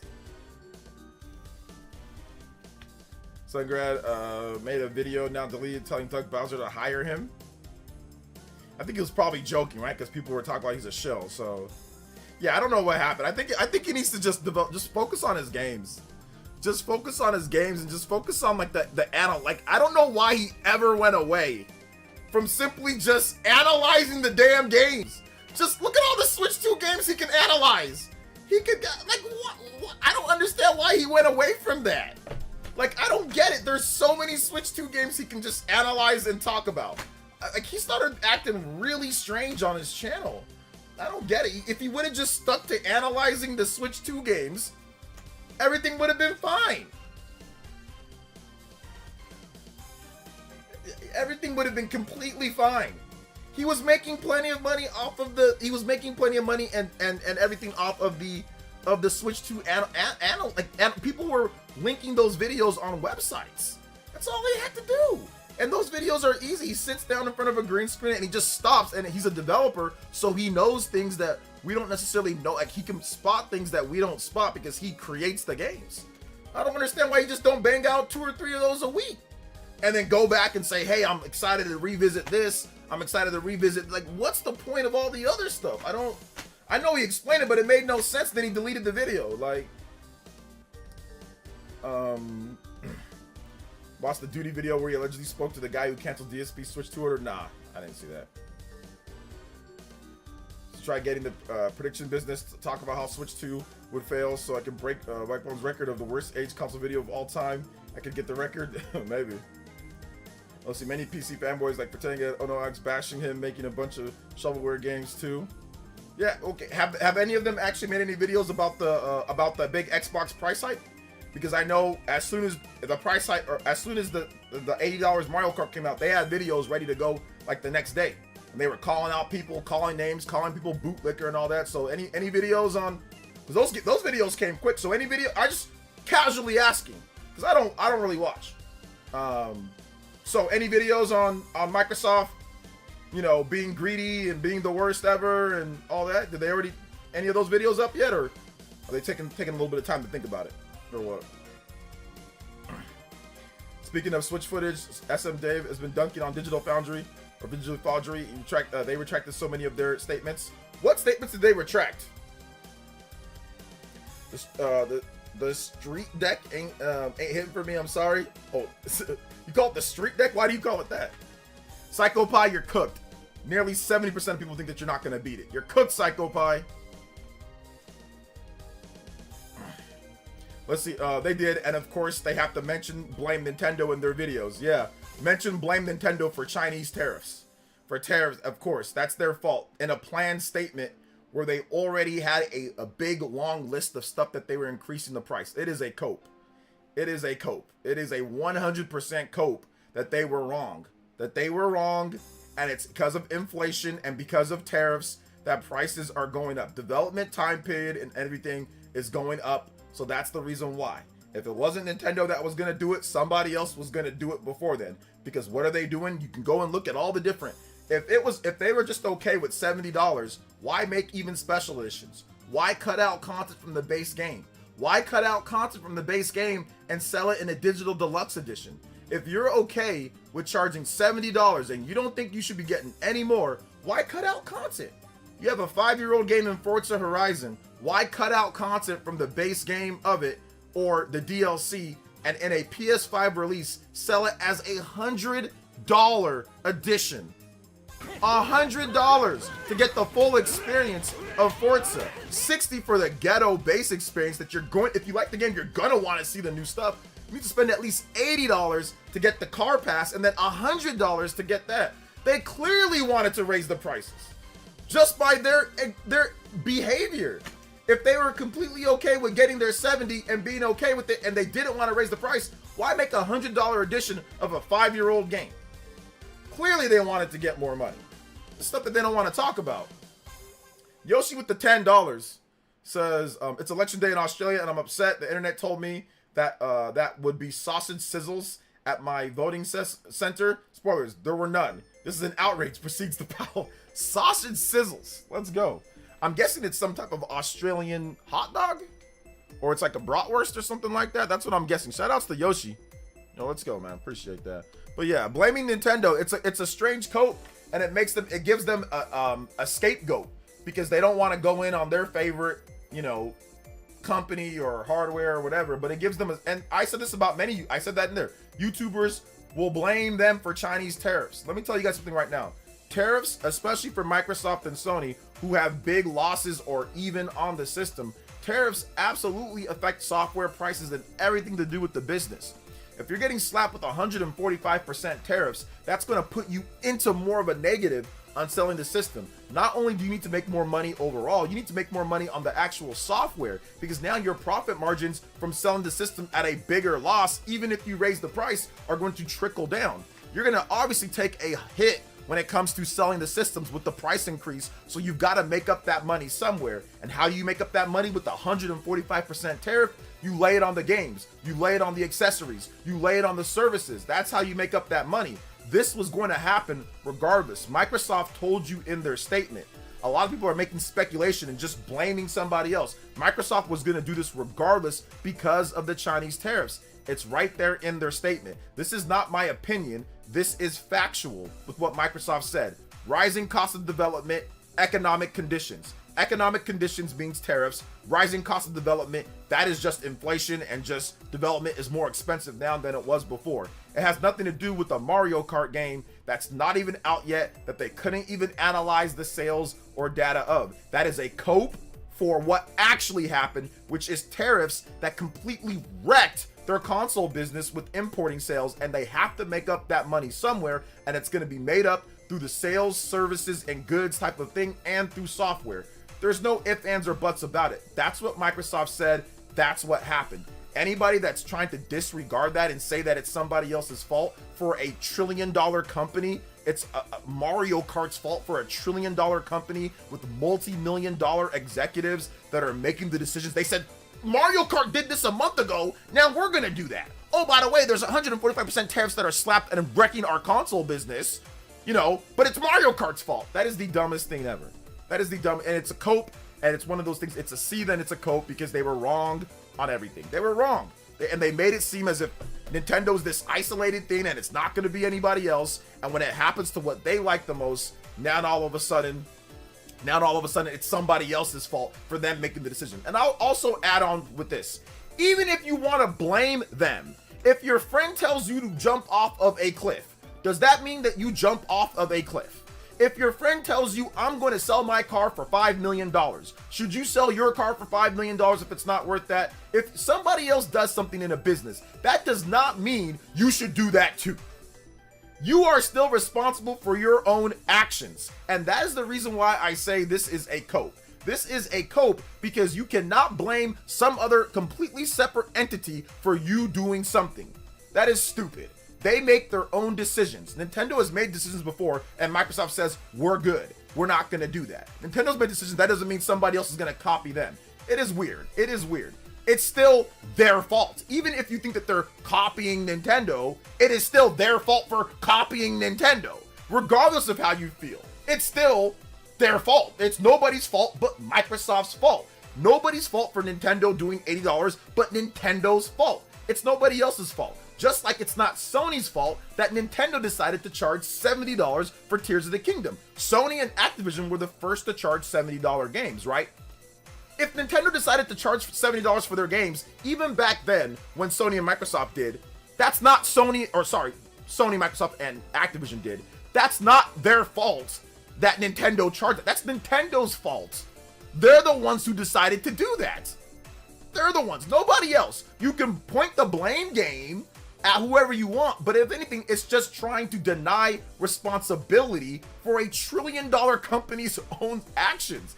It's nobody but their own fault. Phil Spencer does not have a lifeline to Nintendo engaging what people are saying about a freaking Mario Kart game. That has nothing to do with their business, nothing to do with their business model, nothing to do with their tariffs, nothing to do with anything.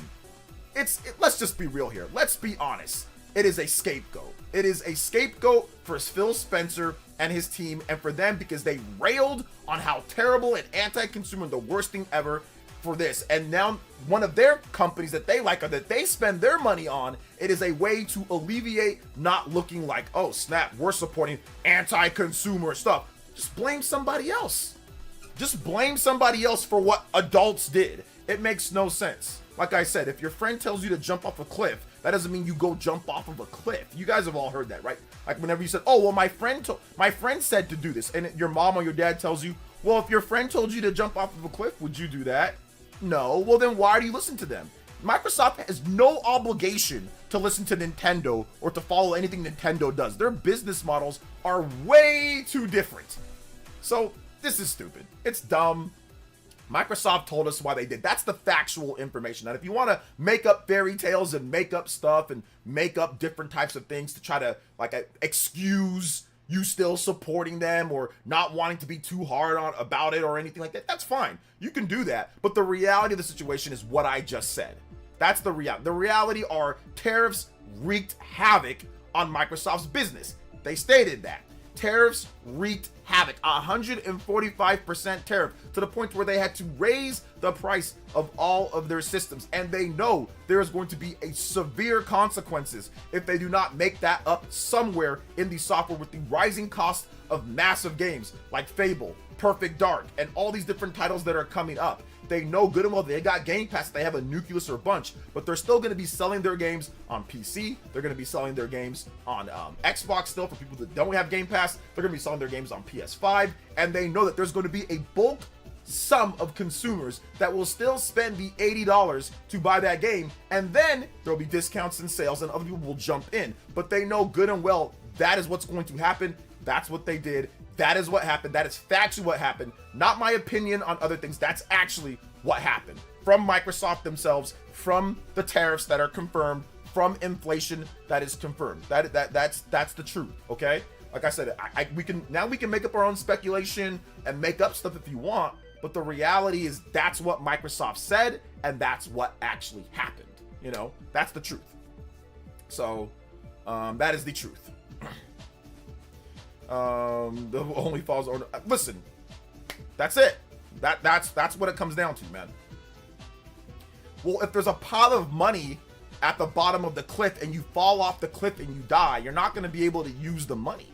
You know what I'm saying? Like, you're not going to be able to use that money if you fall off a large cliff and die.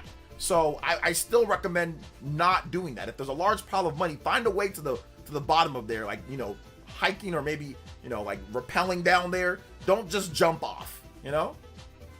So yeah. Don't just jump off there. To be fair, we live in an era where people, especially Americans, are being trained to never take responsibility ever and always blame it on something else. Always never man up and say, my bad. I agree.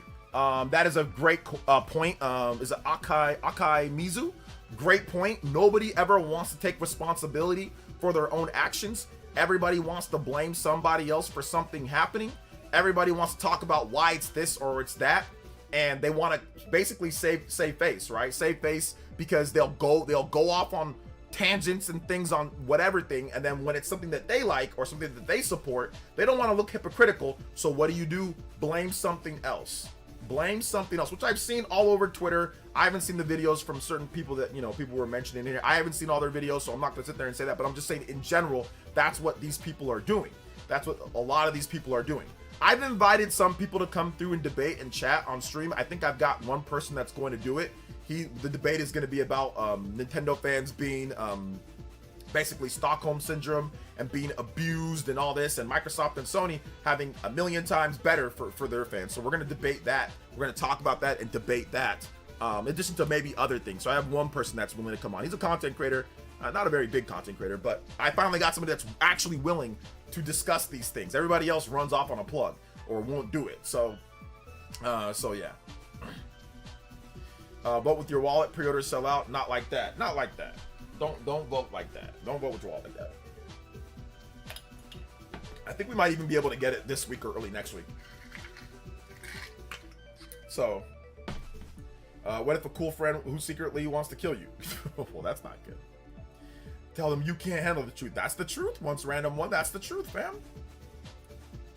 Nintendo fan being abused. Nintendo makes Animal Crossing. You have no idea how much therapy those games gave me in the really bad times. Well, he meant like with prices and things like that with certain stuff. Obviously, Mario Kart being one of the big ones.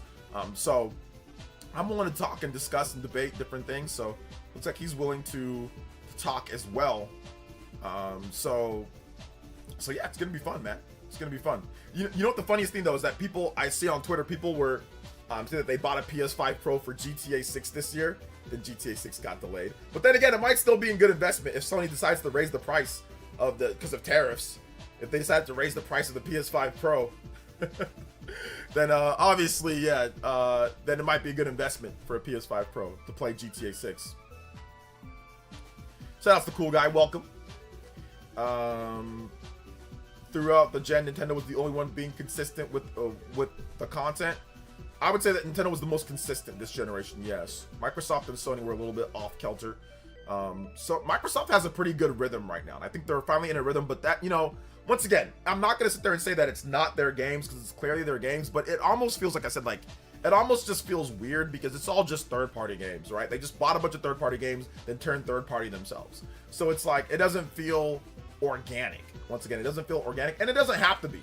I still think that Xbox Series X, it's great for people that want to just play games, right? Like that, the organic and the exclusive, that's like the console stuff, right? The console war stuff, or if you want to call it that, or whatever, like the culture type of stuff. I think that stuff's important, but at the same time, clearly Microsoft does not anymore at least. So yeah. I'm waiting for a sale for PS5 Pro. Waiting for a sale? Huh. Gonna be like that one guy. Remember that one? Remember that one guy I told you guys about at my college that ran track? The tall white guy, but his name was Juan. Well, he's Mexican. He's not white, but yeah. You just say you're gonna wait for a sale. That's hilarious, bro. Sure. No way. Yeah. Yeah. No, it's not happening. For those who don't know, think I'm spazzing out, I'll tell you this story real quick. There's this guy, tall, like, receiver. Well, no, he played receiver in high school, but like he was a pretty good receiver, like in the Fresno area or something like that. And he ran track. He got a full ride scholarship to run track at Fresno State. So you know, I think he did kinesiology. So I had him in some classes, and his name was Juan, but like he looked white. You know, but he, like, his name was Juan. I'm not gonna say his last name, but like his name was Juan, and his last name was Mexican too, so he's definitely Mexican. But he didn't really. I mean, he talked like really super like kind of like real like you know, like all kind of like he's sticking his chest out all day. And you know, a lot of the girls in the kinesiology department, like a lot of the girls really liked him. They thought he was like, you know, cute and all that. But like the dude was like, I wouldn't say he's an airhead. I don't think he was dumb. But he was just so, like, he never said anything that was of any, like, real value. He would always just act like track, and that's it. So one time we were doing like a jogathon type of, like, charity thing for, like, one of my classes, and we were at, like, the stadium, and we were doing it, like, on the side of the state, like, the Bulldog Stadium. And, like, it was nighttime, and, like, it was kind of cold, so, like, you know, like, we had chairs, and we had, like, blankets and stuff like that, and we were kind of like taking turns jogging, like take turns and like all this, like we were all sitting down there with all of us in our class. And there was like a number of girls, and there was him, and there was me, and there's a couple other guys. And really, I would say a joke, or I would say something, and I felt it was pretty good, or I felt it was okay. And they'd be like, hey, and people would just be like, whatever.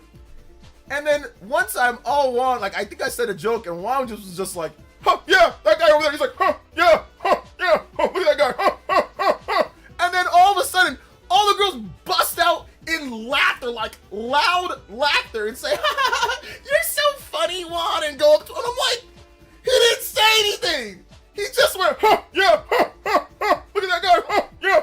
He didn't even, there was no joke. And I kid you not, I'm not hating on the player or the game or anything like that. I kid you not. Even though he kept on forgetting my name, he would not remember my name, and that's okay. He didn't have to remember my name.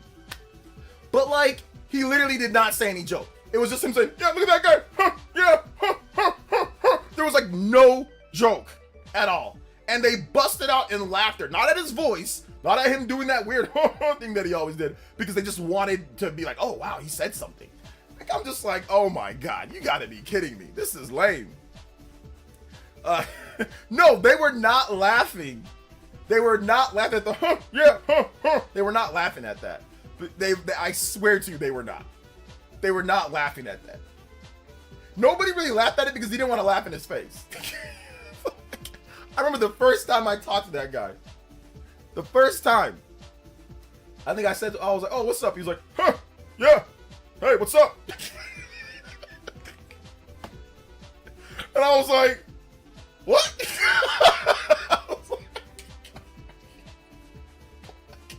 I didn't know. I thought maybe that's how people in Fresno talk.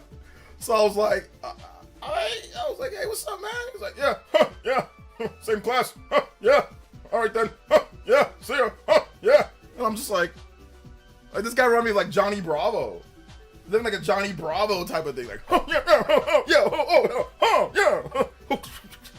yeah, man, I'm pretty. Like, it was like that, but he didn't have the body like Johnny Bravo, though. He didn't have like little tiny legs. He was tall. He was like 6 foot, probably like a good 6'2", 6'3", and real skinny, muscular, but real thin because he ran like 400 and he ran like the relay and stuff like that. Like, he did stuff like that, but he wasn't like skinny, but he was thin and tall.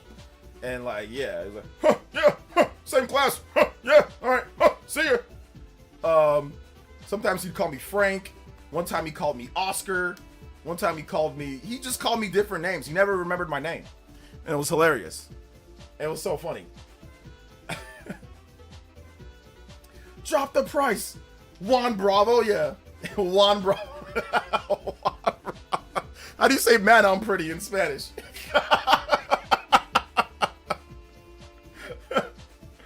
It's all your fault. Blaming the YouTubers. They're just we blame all them.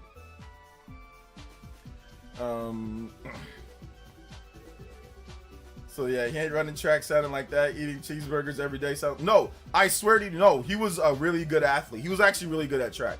He was a really good athlete. He got a full ride scholarship. And somebody told me, I don't remember who it was, but somebody told me that he was a really good receiver in high school too. He was like a good receiver in high school as well. So he just decided to do track. He probably could have, played football, but he decided to do track instead. But no, he was a good athlete. He was good. He was in shape, tall, muscular, but not like super muscular, but just like thin and like toned. No, he was a good track runner, from what I understand. Yo soy muy bonito. Yeah. Yeah, bonito. There we go, bonito. Not bonita, that'd be girl. Bonito would be boy. Okay, yeah. Yo soy muy bonito. Very, very, yeah, muy. Very, very pretty. Gotta brush up on my Spanish, Yo Silvestre. I used to know a lot more. I took it in high school. Let's see. Hello, what's good, OJ? Dude on the track team in my high school was my height, running 405 mile. Oof, that's a good mile. The fastest I ever ran in the mile was probably like low fives. There was one point in my life where I was so good at the mile, probably like around, it was like after I graduated, and I was just running a lot. I didn't really have much to do. I was just training people in the afternoon and evening and just run in the morning or just run in the night. I think I was running like a 5-something mile. I got really good at it, but that was about the fastest I ever ran. So I don't know, OJ, your Spanish seemed pretty sharp yesterday with that one dude. That was just basic stuff, cállate la boca, andale, vamos, just easy stuff.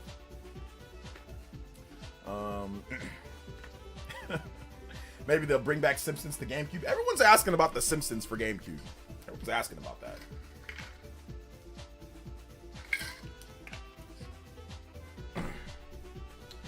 Let's see. Those jokes. Dude, he didn't even say a joke, but they were all talking about how funny he was and like, you're so funny and all that. I was just like, man, these girls are whack anyway. I didn't care. I was like, these girls are lame anyway. Lame-o. Let's see, you were faster than me, got a good long distance. I can run 6-minute mile flat. Okay, 900 meter. I definitely had you on the 100 meters for sure. I don't think I can run a 6-minute mile in high school though. That was after I did, like, I played college and like I was pretty much done, but I was actually still training for football, trying to play for the UFL at that time. So I was still training a lot. So I was actually I would probably say at my peak was better, like in the early 2010s, 2011. That was like my peak. But in high school, I could not run. There's no way I could run a 6-minute mile. Probably my best mile. And even when I was in college, my best mile in college was, I think it was 6:50 or something like that. I think it was a little bit under 7. So even in college, you would have got me for sure. It wasn't until later I started training really hard. I'd do sprints, and then at night I would do 2 a days. Actually, I'd do 3 a day sometimes. I'd wake up in the morning, I'd go to the gym, I'd come back, I would do some training with other, training people for a little bit of money, and then I'd go to the gym again. And then sometimes I would go run after that. And then sometimes at night, very late at night, I would actually go and just like run for like an hour, or 2 hours, or 3 hours. I would just go run the track, just to lose weight, just to get my weight down as low as possible. Like I was like at 170 pounds at that point. That's really light for me. I'm usually like around 195, 200. So that's how I got my mile. Like I timed it. That's how I got my mile that low. It was only that one specific time.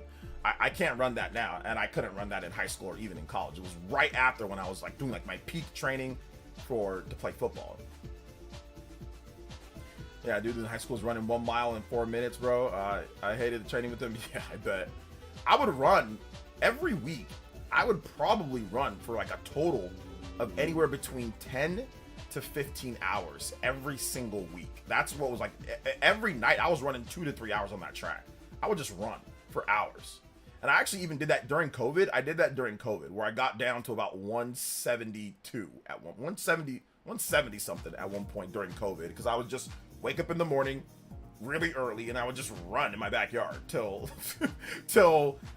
my wife called sometimes, or I just run in the backyard for forever because there was nothing to do during COVID. You just go and play video games. I stream later, so I would just run in the backyard. I'm like, I'm not going out there. I'm gonna die if I go out there. So I was just running in my backyard for hours. I'd wake up like at 3, 4 a.m., get ready, drink some water, maybe have a little snack, get to the backyard, just start running. It was just boring. I would just run, listen to music, listen to podcasts, and then whenever I was done running, I'd just lift a little bit of weights, and then I'd go back inside, and then I would sleep, eat, wake up, stream, and then repeat. And I did that all year in 2020, till the vaccine came out, and then I felt a little bit more comfortable going outside, like going out, you know. So yeah. I don't think I could have ran a fast mile though at that. I don't think I could have ran like a mile that fast though, even then, you know. I ran a mile on a Pop-Tart once. Pop-Tart will give you enough energy to run a mile. Yeah, that first week of shutdown was crazy. Like, it looked like, when I looked outside, I swear it looked like it was Resident Evil. Like, it was Biohazard. Like, the sky was brown. It was gonna be like a virus, like a plague or something, man. I was scared, bro. Ooh, that'd be nice. Phantasy Star Online 1 and 2. That'd be good. I would like that if they did that. I would love to see Phantasy Star come back.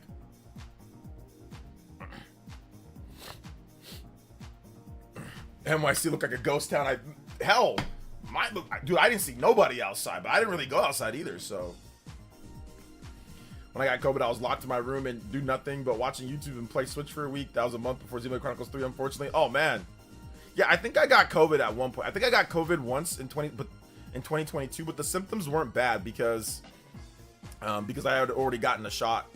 I think 2 shots, so it wasn't really that bad. I was just coughing a little bit, but it wasn't really that bad. So yeah, I might, but I never tested for it or anything, so I don't know. Maybe I did, maybe I didn't. Yoshi with the $10 Australian. Let's go, Australian JOJO boys. Yo, let's go. Shout outs, man. Thank you so much. Shout outs. Says OJ, hey OJ, would you consider making a Xenoblade X Frontier nav tutorial? Nav video at all? I suck at setting up mines. I don't want to copy someone else. Also, please play the song The Way from Xenoblade X. I wouldn't consider making that because that's a lot of work and I don't feel like it, to be honest. But there is Enel. He knows way more about it than me, so check out him. He's got a video already on that, so check out his video. And Enel does a great job with his Xenoblade videos. He's much more knowledgeable than I am. The Way, Xenoblade X. All right. Thank you so much, Mr. Yoshi. I appreciate that. JoJo. We out here tonight. JoJo boys in full force and effect. PSO 1 and 2 and GameCube expansion would be crazy. That'd be so good, man. I hope that they actually do that. That would be just a winning thing to do. It would just be a winning thing, you know? So yeah. But yeah, I can see why you'd ask me to make, like, you know, my personal opinion on that one. But yeah, check out Enel. I would definitely default to Enel. The only had a sore throat, and unfortunately in Taiwan, policy is if you self-check and it's positive, then the COVID, and you have to self-contain for a week. Okay, yeah. Yeah, that's true. I made it up 340 pounds 2 months ago, dropped down to 318. Hey, let's go, cool guy. It's a good amount of weight drop, dude. 20 pounds plus. Let's go. Keep going.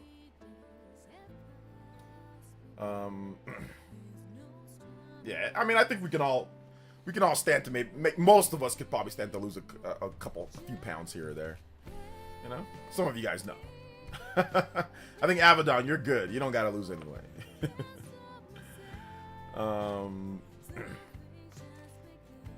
See, I'm so happy we're getting close to Switch 2, bro. It is gonna be exciting. So, Party Man, is there anybody at your job that's also excited for Switch 2, like that are gonna get like Mario Kart and stuff like that? Oh, Dark Sync. Hey, what's up, Dark Synchron? COVID times is what brought me here. Yeah, you came around. I think the first time, Dark, wasn't it like Smash Brothers? COVID Smash? That's what happened. I remember.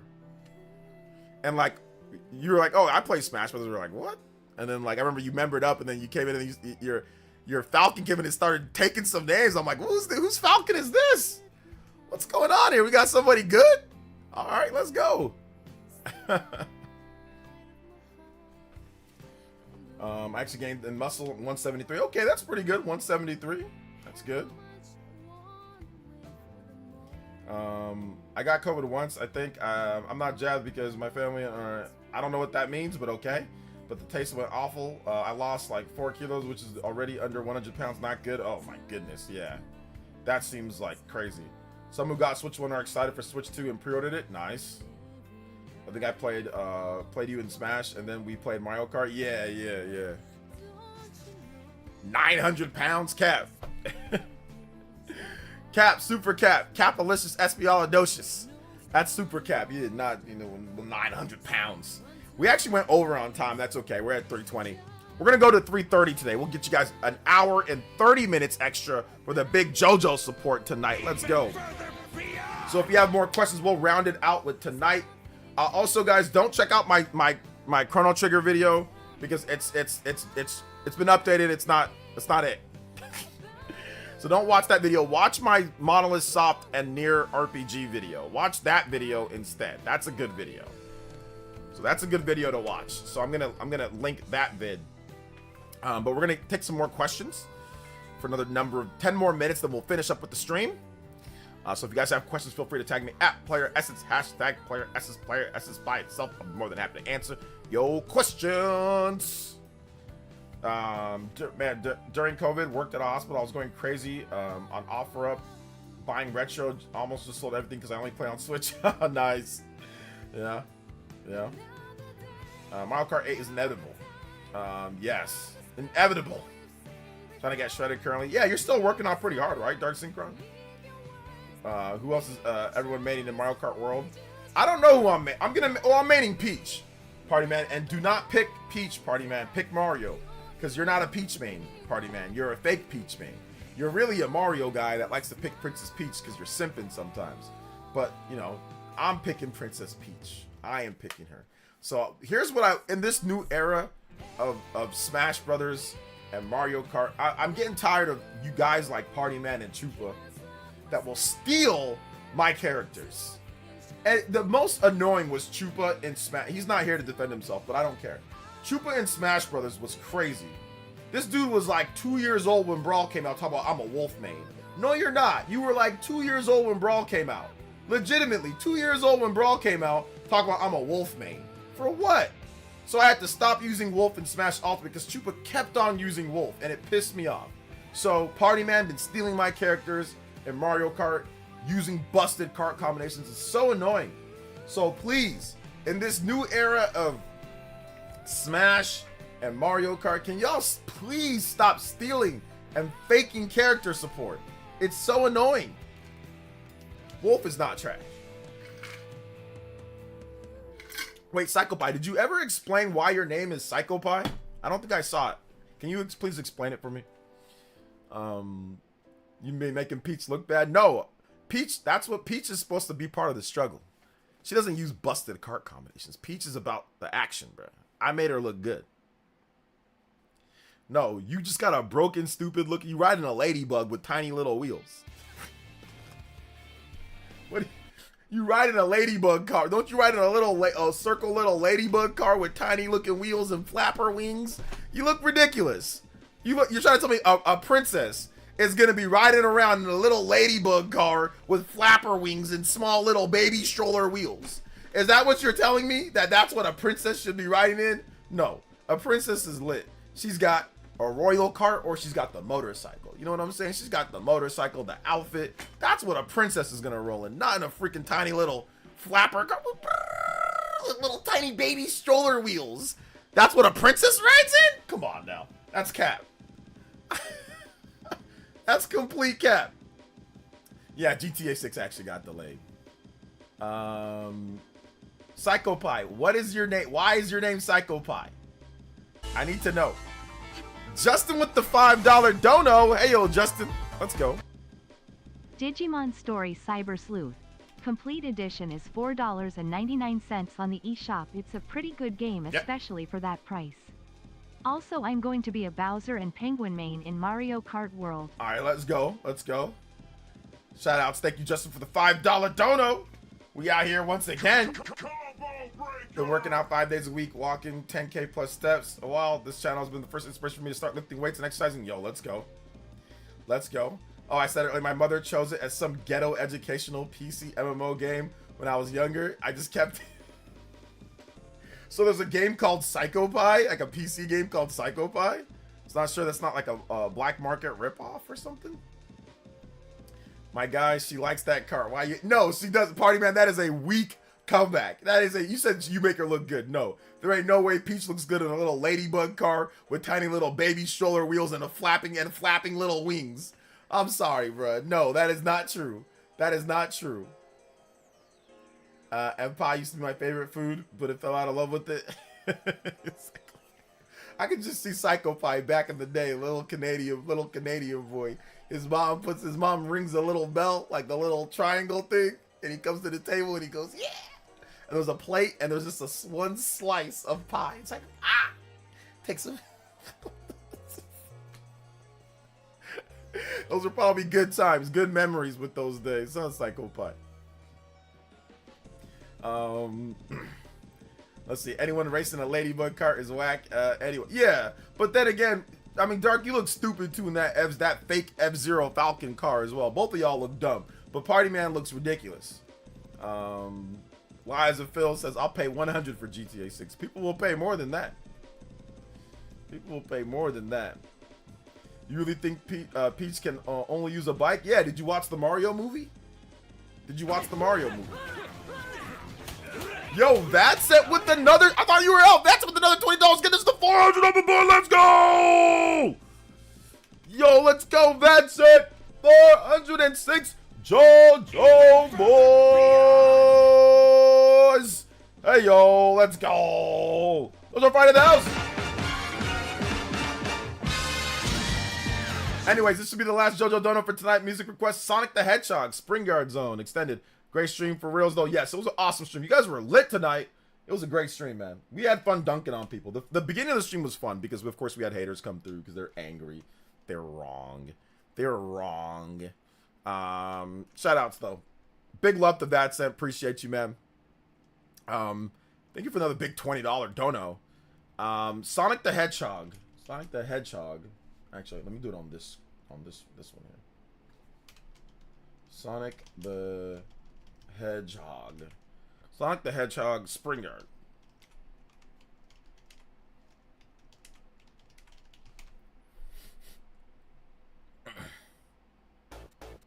All right, let's go. Oh no, like when you choose your username, my mom chose it for me, if that makes sense. Because you liked Pie a lot and she thought that you went psycho on Pie. Is that why she did that? Yo, let's go. Oh my gosh, that's an awesome story though. That's actually a really awesome story. Let me put that set at the top of the board here for the stream ninja. That set he did 50 earlier. Big love to that set, man. Appreciate you, brother. Thank you for the big love. Like always. JoJo boards in the house. Finally some good music. Finally some good music. Oh, you said extended. You said Springer theme extended. I'll just start it off. I'll start it off here. How much time we have left? How much time?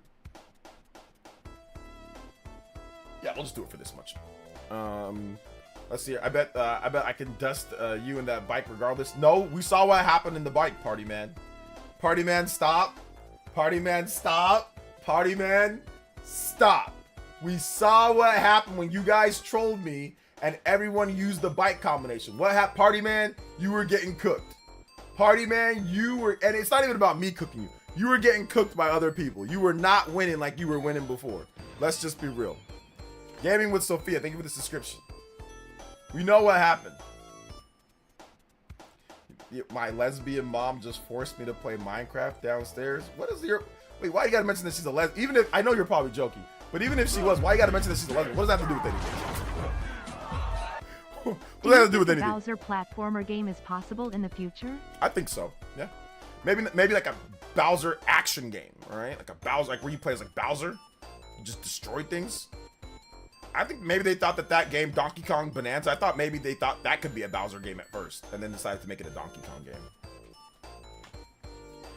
Shout outs, though. Let's go. Oh, yeah, we definitely running GX Online until I get tired of it.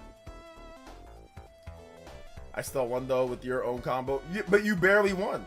You weren't dominating like you dominate before. That was the whole point. The whole point is that you can't dominate like you dominate with your broken little pedal pusher car, little flappy wing, little Tweety Bird, flappy little wings, weirdo baby stroller cart combination. Baby stroller, ladybug, little flappy wings, playtime. Look like one of them. You guys ever go to like the grocery store?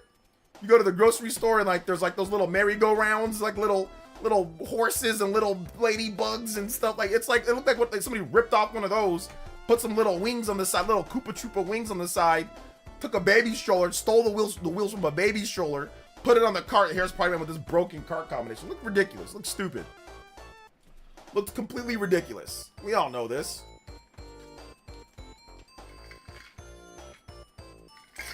We all know this.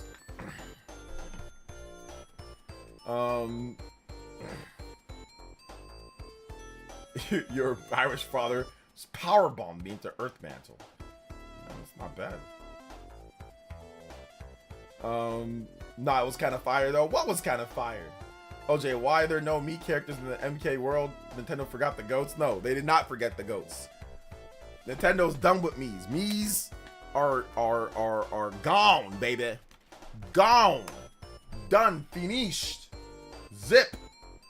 Gone, baby. See what happened when World drops? Okay. I'm not saying that. Yeah, just calm down. Calm down.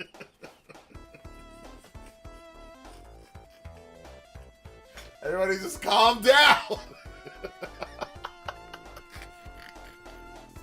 Everybody just calm down for just a second, okay? Everybody just calm down. Just calm down, alright? Alright, everybody just calm down! Alright, when World comes out, we'll see. There's gonna be obviously a lot of different combinations, party man. I mean, I bet you're gonna do just fine. I bet you're gonna do great.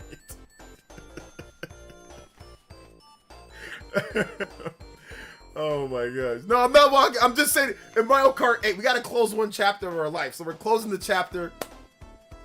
We're closing the chapter on Mario Kart 8. We're opening up a new chapter, okay? There's a new chapter, a new way, it's a whole new world we live in. Do-do-do-do-do. It's a whole new place to be. Do-do-do-do-do. It's a whole new world with a brand new attitude. You know, so I'm just trying to, hey, calm down, all right? All right? Like it's a whole new place. It's a whole new world. Okay. I'm not saying anything right now for World, okay? I'm not saying. Yeah, rank reset. It's a rank reset. You know, I was just saying, in Mario Kart 8, that was what I was dealing with. What's up, Aotro? That's what we were dealing with. I'm not saying now. I'm saying in Mario Kart 8, that's what we were dealing with. Because Party Man, for 11 years since he was 6, was sitting there playing that game, figuring out every broken kart combination. We're going to have some time to understand, but we're all going to have to learn the game. So it's going to be a little bit different. Not saying that Party Man's not going to do really well. He probably is. But I'm just saying.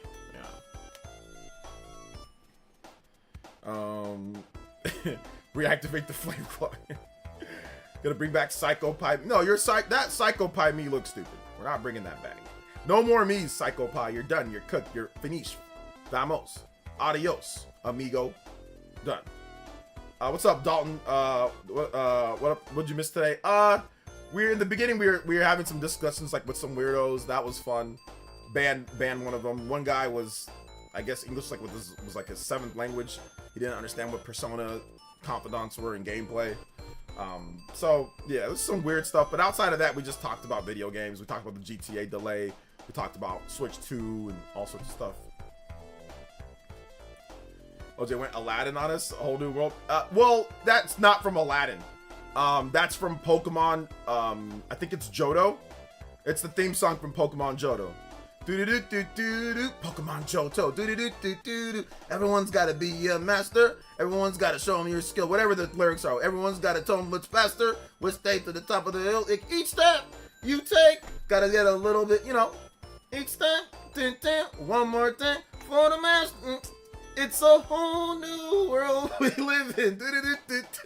It's from Pokemon JOJO. Or is it JOJO? Is it from Orange Islands? I forgot exactly. I think it's one of those. It's one of the early Pokemon theme songs from. I thought that was JOJO, right? No, I was positive it was JOJO. But there was multiple theme songs for JOJO, wasn't there?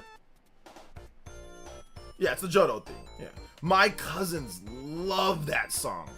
They love that song, or not my cousin. Sorry, my nephew. My nephews love the Pokemon, like the original Pokemon song and the JOJO song. They can sit there and listen to that song over and over. They love that song so much. If I sing it for them, they love it. If I just listen to it, they think that it's so good. They even sometimes ask me, "Hey, uncle, please sing us the song. Sing us the song." And I'm like, all right. So I'll turn it on and I'll sing them the song, and they always clap. Oh man. Yeah, it was a great song. I remember watching it in Kids WB back in the day. It was great. Yeah, my son, he watches a lot of Coco Melon. But I'm going to get him on the cool stuff later. Like, my nephews, they're not on Coco Melon anymore. They watch, like, Sonic Prime or whatever. They watch a lot of, like, the cool kind of kid shows in today's day. So, PJ Mask and other stuff. So, I'll get him on some better shows. So when he's older, right now, babies like Coco Melon though, like little babies, 1.5-year-olds, 2-year-olds, they like Coco Melon. So yeah. Yeah, I mean, I hate Coco Melon. Like, actually, Coco Melon Lane is not too bad because it's an actual show. It's not just singing the whole time. There's actually like a plot and they talk normal for a bit, and there's actually scenarios, but like. Just like straight up Coco Melon, like, peas are good for you. 1, 2, like that stuff sucks, man. That stuff is garbage. I hate it. But, he likes that type of stuff. Or like, wheels on the bus go round and round, round. Oh my God. I want to tear my ears out sometimes, bro. I can't wait till he grows past that stuff. So I ain't got to listen to that stuff no more. Ah, man. I ain't got to listen to that stuff no more. Like the Smack Talk, I'm motivated with the new game dropping. There was no Smack Talk, Party Man. I was simply telling you what happened in Mario Kart 8. I was telling you the scenario with Mario Kart 8, okay? I never liked Elmo and Barn. I never liked them. Never liked those shows. Never liked Muppets. Never liked Elmo, Barn. I never liked that crap. I always thought it was lame. Like Blue's Clues, all that. I always thought all that stuff was lame. Never liked it.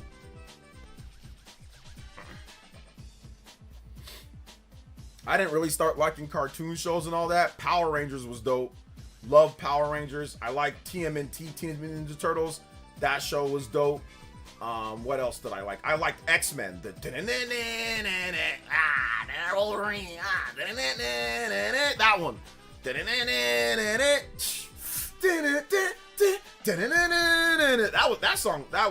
one was great. So I like X-Men. I like the Spider-Man show as well on the Fox Kids. I liked all the Cartoon Network stuff that started cartoons like in the early 90s. I like Ren and Stimpy. I like Rugrats. I liked all the lit shows. I didn't like all that Barney and Elmo. That stuff was lame and corny from day one. I'm not even trying to sit here and act like I was all mature and all that. That stuff was corny and lame from day one. I always thought that stuff was lame. I never liked that stuff. Never liked that stuff. Street Sharks. I used to watch Street Sharks back in the day. Bless them for after listening to your singing. I know, seriously. Seriously. Oh, did the haters come back today? Only a couple. Only a couple. We took care of them, though. Yeah, I never liked Sesame Street. I never liked Sesame Street. I never liked educational programs. Like, I watched them, but I never liked educational. I was always into the actual shows.